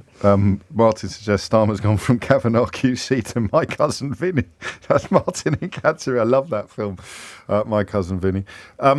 That's a very good point. And he did something else which I don't think he's done before. And there is a degree of opportunism in PMQs, even though his sincerity on the case of the little lad whose toys are all in storage is unquestionable. It kind of spiked Sunak's guns a bit, because that, of course, was the final question, I think, the one to which Sunak would normally respond with the pre-prepared comments designed for the news really, bulletins, really the attack stuff. lines designed for the news bulletins. But he almost reached for the attack lines early and making those unfounded claims about the economy and about other issues as well. But then asking to send a message to a homeless little boy as the sixth question, difficult for Sunak then to stand up and offer up anything really, without sounding heartless. He did. He also came across quite shouty, Rishi Sunak, in that Prime Minister's questions. He didn't come across as tetchy, as he sometimes does come across a little bit irritated and a little bit angsty, but he was quite loud. It felt in your ears that the Prime Minister was shouting at you down the line. That's kind of how I felt. And yes, it was not pleasant. He came across as on the back foot, and Sir Keir Starmer was yet again on the front foot, and he's had a good run, as we've been discussing. It was the penultimate question, wasn't it, about the homeless child? Because the final question was just inviting Rishi Sunak to join Keir Starmer in offering up a happy Christmas to everybody. Exactly. What a nice question. And he fluffed that exactly. as well. Couldn't even just bat that one back. Yes, obviously this is the last Prime Minister's questions of the year. Keir Starmer's obviously been preparing for this one to really stick the welly and stick the boot in his final time in 2023 with the Prime Minister obviously on the back foot from last night's Rwanda vote and that fallout. I think he had a lot to go on, didn't he? I mean, that's three on the bounce for Keir Starmer, really. Yeah, I think so. Three first-class performances, all of which are probably among the best he's ever done. I love a fight in politics, so I was really hoping that Rishi Sunak would give it some welly and give him a fight back and give us all a reason to say, actually, no, I think he won that one best of three. Yeah. But no, it did seem that another good... It's a knockout. And he also did, a really awful response when Starmer pointed out that some of Sunak's colleagues have been giving very critical quotes to the newspaper. That's fantastic. That was great. Just throwing all of these insults that all of these anonymous Tory MPs have been doing in the papers, and I feel like Keir Starmer has done that before. I can't remember the exact day. Put your hand up. Was it exactly? You? Who was it? Was it that's you? Where he was. That's where he was like a stand-up. Yeah. In a comedy it was room. very. I expect him to go there behind you. Yes. And Sunak responded effectively by saying, "I know you are, but what am I?" By saying, "You should hear what they say about you." Ooh, what about you, mate? No one likes you. Not good at all. Yeah, and then start talking about education, which, as far as I know, no one's really spoken about this week. That looked a bit desperate. It looked like he was reaching or reeling for anything to talk about other than the things, the territory into which Keir Starmer was leading him. We got a couple of minutes before the news. Just to step back a little, how much trouble is he in?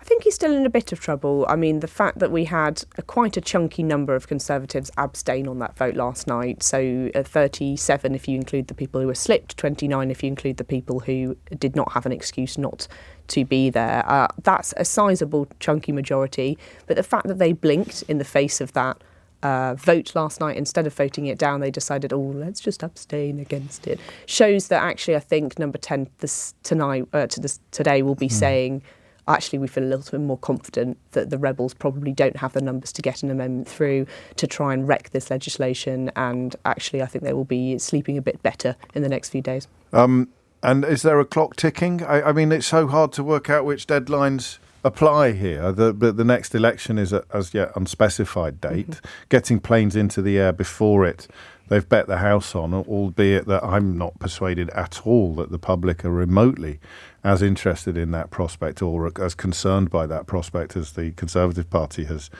rendered itself desperate for. And then you've got the prospect of the bill coming back in January and the amendments. Is that a clock that ticks? Or? It is, but it's a slow one, isn't it? So we're expecting the third reading, I think, not until the very end of January. So that's a bit of a slow burn, and it's not really this emergency legislation that we were promised. It's not quite as quick as I think some people would have preferred it to be, and it does mean that the chances of getting any of these planes off to Rwanda by the next election are now looking vanishingly small, especially if it turns out to be an early May, perhaps June election. Do you think that's plausible? I think there is. What are the odds? We're playing 3D chess with this here. It changes on a day. My opinion changes on a day-to-day basis. Very much like a Boris Johnson trolley, depending on who I've spoken to. But at the moment, I think if he can't get bits of legislation like this through, if he runs into another problem, or if, I'm completely wrong and the right wing of the Conservative Party all gather round together on this one amendment and threaten to vote the whole thing down, and he can't get this through, he's stuck. And if you're a Prime Minister that can't get legislation through, you have to call an election. So that's where we'll be next. That's personally where I think this is where it gets Brexity. This is where it gets Theresa May reminiscent. So there'll be an amendment, and all of these 5 groups, whatever they call themselves, will be on the same page. Yeah, maybe, but the chances are that probably won't happen. In Brexit, you saw it right across the Conservative Party. MPs left, right and centre saying different things. The only other suggestion for a general election early that I could see is if the Supreme Court or another court blocks these flights, and then Rishi Sunak says, well, they've been blocked, I must call an election if you're with me. Yeah. But, does he want to make a whole election? It's not got salience with the electorate Exactly. either. It's not a Brexit issue. No. You can't just say... So it's like a get Rwanda done type of I just play. don't think that's going to win you an election. No, it's not. I don't even know if it's going to win you any votes. Natasha Clark, thank you. So we don't see you till January now. You can see me anytime you like. I'll come on whenever. 12:30 is the time. Amelia Cox is here now with your headlines.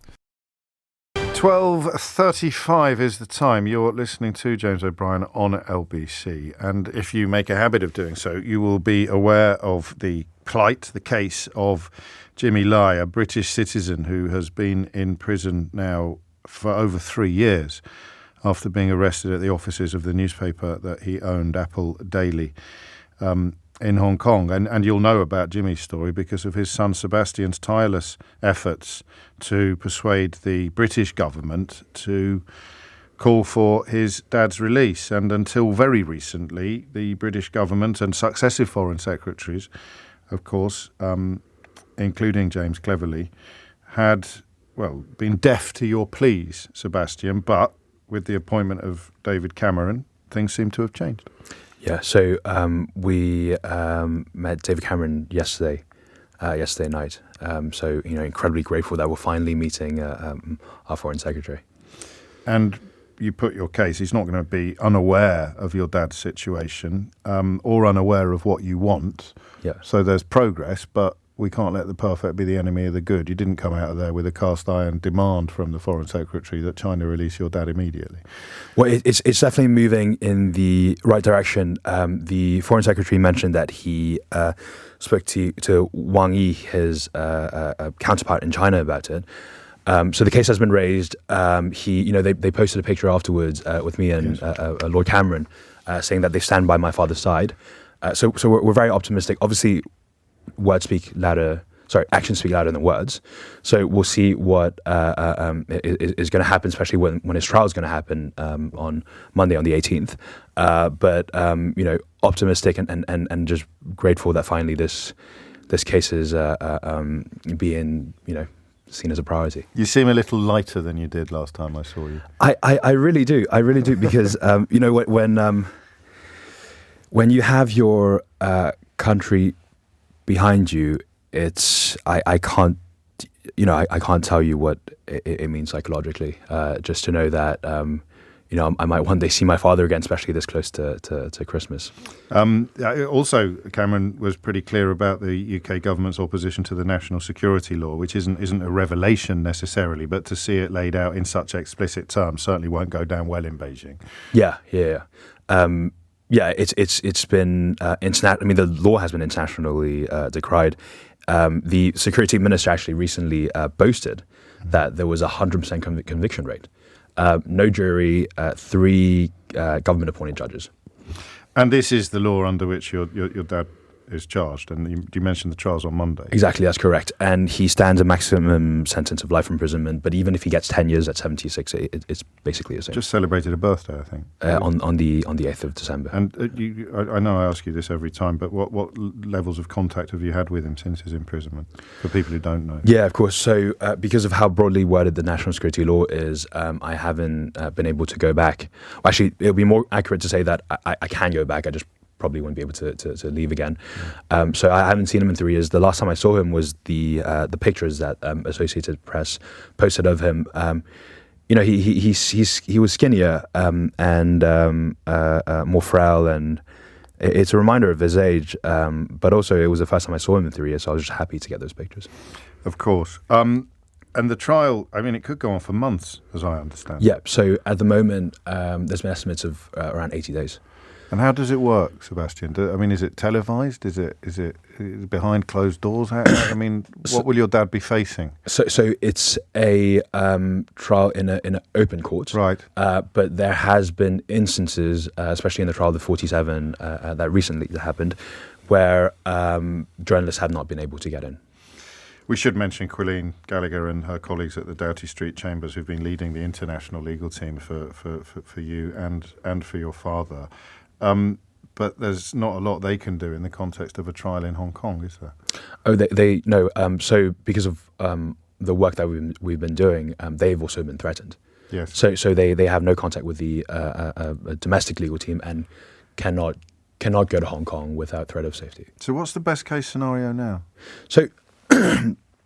The best case scenario is obviously that dad gets released immediately. All these.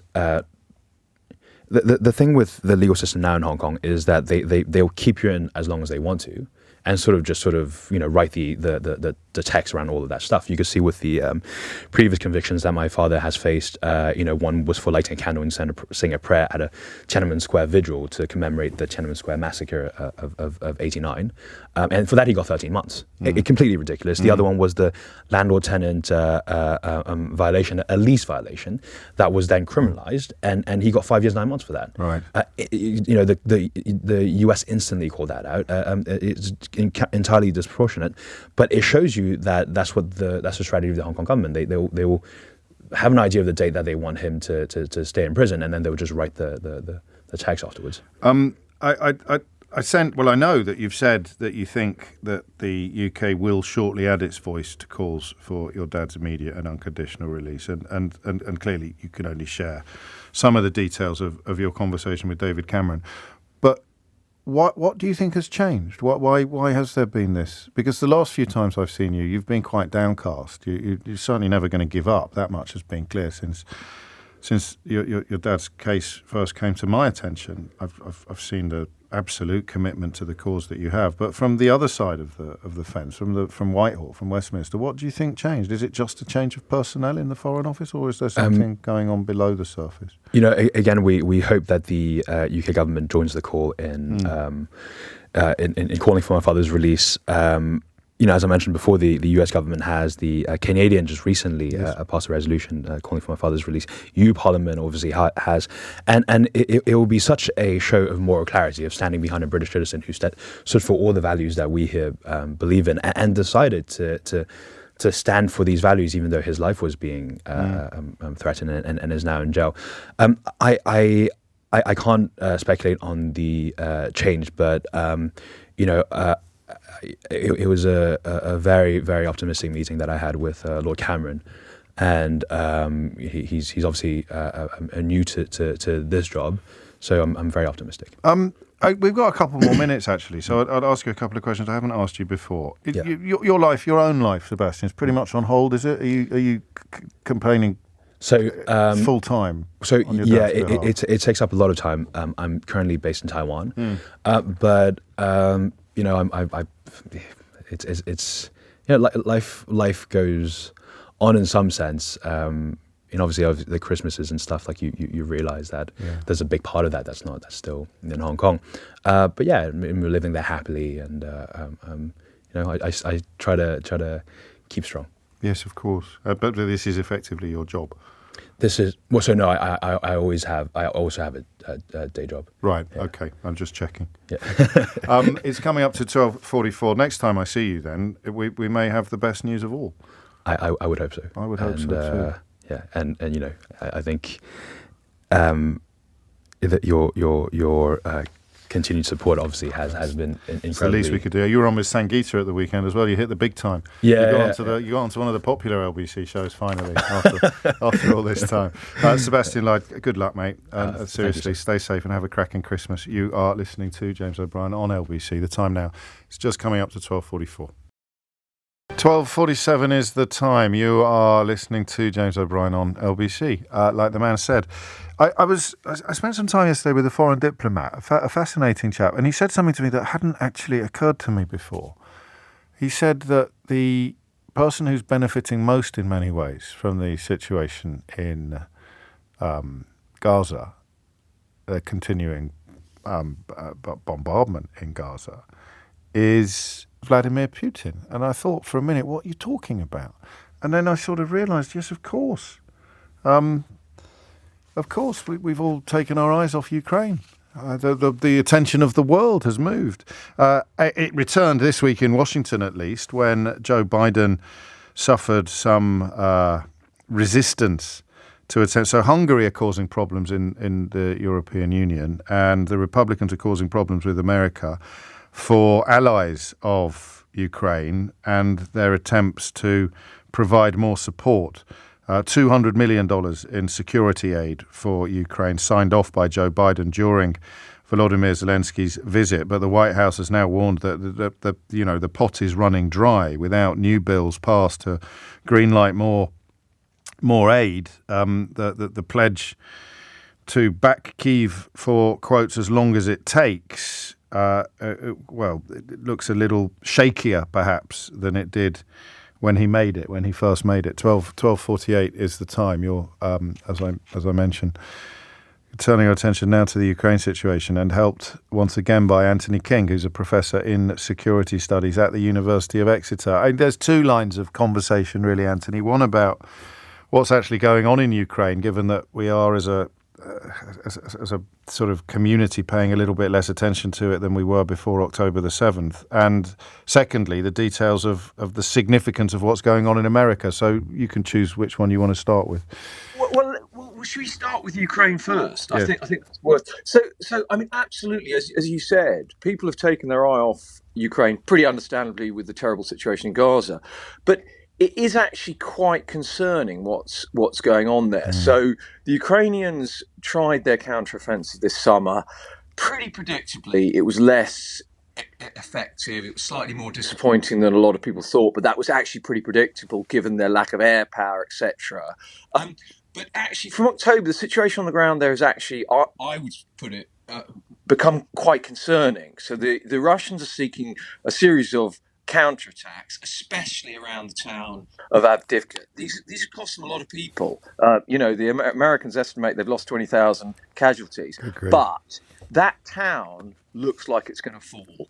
They're mounting very significant strategic bombardments on Ukrainian cities with a view to making civilian life over the winter, and this winter looks like it's going to be much harsher, really intolerable for the civilians. So I don't think we're not looking at some kind of collapse of Ukrainian forces. On the contrary, but the balance has shifted. The balance of combat power, of offence to defence, has certainly shifted, in my view, to advantage the Russians. So, in terms of Ukraine, serious situation. Ukraine's need, if anything, I know it's 2 years later after the invasion, or nearly 2 years. They need more support now than ever. Which comes to the second bit of the question. Are they going to get it? Well, this is the question. I mean, from a rational basis, given that Russia is, one of the West's primary enemies, and in terms of Europe, the primary, in geographical terms, nearest enemy, it makes no sense not to provide Ukraine the maximal support. But both in Europe, there's exhaustion and skepticism, and in US, as you've rightly said, among certain parts of the Republican Party, there's absolute opposition. There's emerging opposition. So, the war in Ukraine is reaching really quite a difficult phase for Ukraine and for its Western supporters. What do you think is going to happen then? I mean, how I think that we've been very optimistic since that first weekend when Putin was expecting everything to be done and dusted by tea time, and the world was slightly taken by surprise. I don't think you were, Anthony, but much of the world was slightly taken by surprise by the strength and the quality of Ukraine's response. If we were to be as crass as to talk about pendulums, it swung pretty severely back in Putin's direction. Yeah. So what I'd suggest is this. I don't think we should panic, but we need to take the situation seriously. From the end of the Battle of Kyiv, that first phase when the Russians were expelled from Kyiv, they failed in their coup de main operation to depose Zelenskyy. It was obvious it was going to be a long war. You had one major power and one very significant power backed by the US and the West, fighting a war of existence. It's going to go on 3 years, and I still would maintain that. The question is, are Ukraine going to get the backing to ensure they can actually endure out to 3 years, to 2025, to get a peace settlement, some kind of peace settlement that's even approaching acceptable to them? And I've always been on the sort of realistic, pessimistic side, what that's going to look like. I think a complete reintegration may be difficult, especially now the Russians have dug in. But I think we're looking at a situation where there's going to be another year's fighting, in my view, and it's a matter of limiting Russian gain so that we get a settlement which is maybe not optimal. Certainly Zelenskyy and his supporters would say it would be appalling, but which may be realistic. So it's looking close to inevitable now? I think the counteroffensive, having taken the form it has, i.e. slightly disappointing, I would struggle to see the Ukrainians reconstituting their force to a level where they could do what we would all like to do, which is push them out into the Russians out entirely. I think that militarily is going to be very, very hard. What do we know about the domestic situation for Zelenskyy? I noticed that the mayor of Kyiv, Vladimir Klitschko, had been very critical of the president. Yeah, I mean, Prime Minister. I don't think. Yeah. I mean, there's been a lot more tension. Yeah, there's been a lot more tension in Ukraine than we've been publicly party to. There's tensions within the politico-military structure between General Zelenskyy, General Zyrski and Zelenskyy. There's tensions in terms of certain corrupt officials who've been removed. So that there is definitely some concern and some almost inevitable skepticism given the military situation, which is, not bleak, but just tougher than we were all hoping it would be in October 2022. So I think some kind of some kind of loss of support. I personally don't interpret it as any way catastrophic or desperate, but I think it's inevitable because the political situation maps on. No, that was an apocalypse. No, we lost you a bit there. I don't know if I've got you back, actually. You got me back? No, there you are. While I have you, and while we're talking about Joe Biden, quite a significant shift in stance from him on the other major international issue of the moment, on what he's described as the indiscriminate bombing of Gaza, in a suggestion that Israel is losing support of the international community. Not enough to change their vote at the United Nations last night, but enough to certainly change the tone of the conversation. Yeah. I mean, the US have backed Israel, and there are legitimate reasons. Israel have right of self-defense. It was a terrible attack, but it's been quite clear from almost the first day of the Gaza offensive. The US are deeply concerned about the approach the Israelis have taken. Some of their bombardments, all of their bombardments, may be strictly within the letter of the law of armed conflicts, international humanitarian law. But the fact is, they've killed an awful lot, thousands of civilians, and that puts, the Americans, it puts Israelis' allies, the Americans, into a very difficult position that they can't, they don't support that. So that move from complete support, in the days and weeks after the 7th of October attack, through to some concerned support, to now, it's been a trajectory. But I interpret it behind doors. They've been pressuring Netanyahu and the Israeli Defense Force quite strongly, and that has now started to become public. They are deeply concerned. It is deeply concerning because whatever militarily happens in Gaza, the actions of the IDF are pushing any strategic or political achievement in the further and further away, and the Americans are well aware of that, and that's how I interpret this statement by Biden. And he could go further then if it continues. Well, the reports are he's given them a few weeks, and I think it's all I would say is it's already very difficult for the US to give unquestioning support to Israel. I think that will become almost impossible if this goes on much longer. And as I say, I don't think, if we look at the scale of the operation, Hamas are actually developing better techniques in terms of their defense. I think actually it is a long operation and a brutal one, like all urban battles are. Anthony King, thank you, and thank you particularly for hopping from one issue to the other there unexpectedly. Professor in Security Studies at the University of Exeter. That's almost it from me for today. Although there was one thing at PMQs that we probably should have picked up on and didn't. Did Rishi Sunak say that did he boast about having more families than ever before? Was he sort of claiming responsibility for that? If it was Boris Johnson, you could understand, couldn't you, how he might claim responsibility for there being more families than ever before under his premiership, as a consequence of his love life. But what was he talking about? He said Christmas is a time for families, and there are now more than ever before. How? I don't know. I've got a few of you asking whether you misheard. I don't think you did. But you can check, of course, because if you missed any of today's show, including PMQs, you can listen back on the whole show podcast on Global Player, where you can not only pause live radio, but also rewind it. So you can rewind and check. You'll also find all of LBC's shows to catch up on, as well as the best video clips from LBC and other global stations. Pause and rewind live radio on Global Player, where you're always in control. Download it for free from the App Store or head to globalplayer.com. Coming up at 4 on LBC.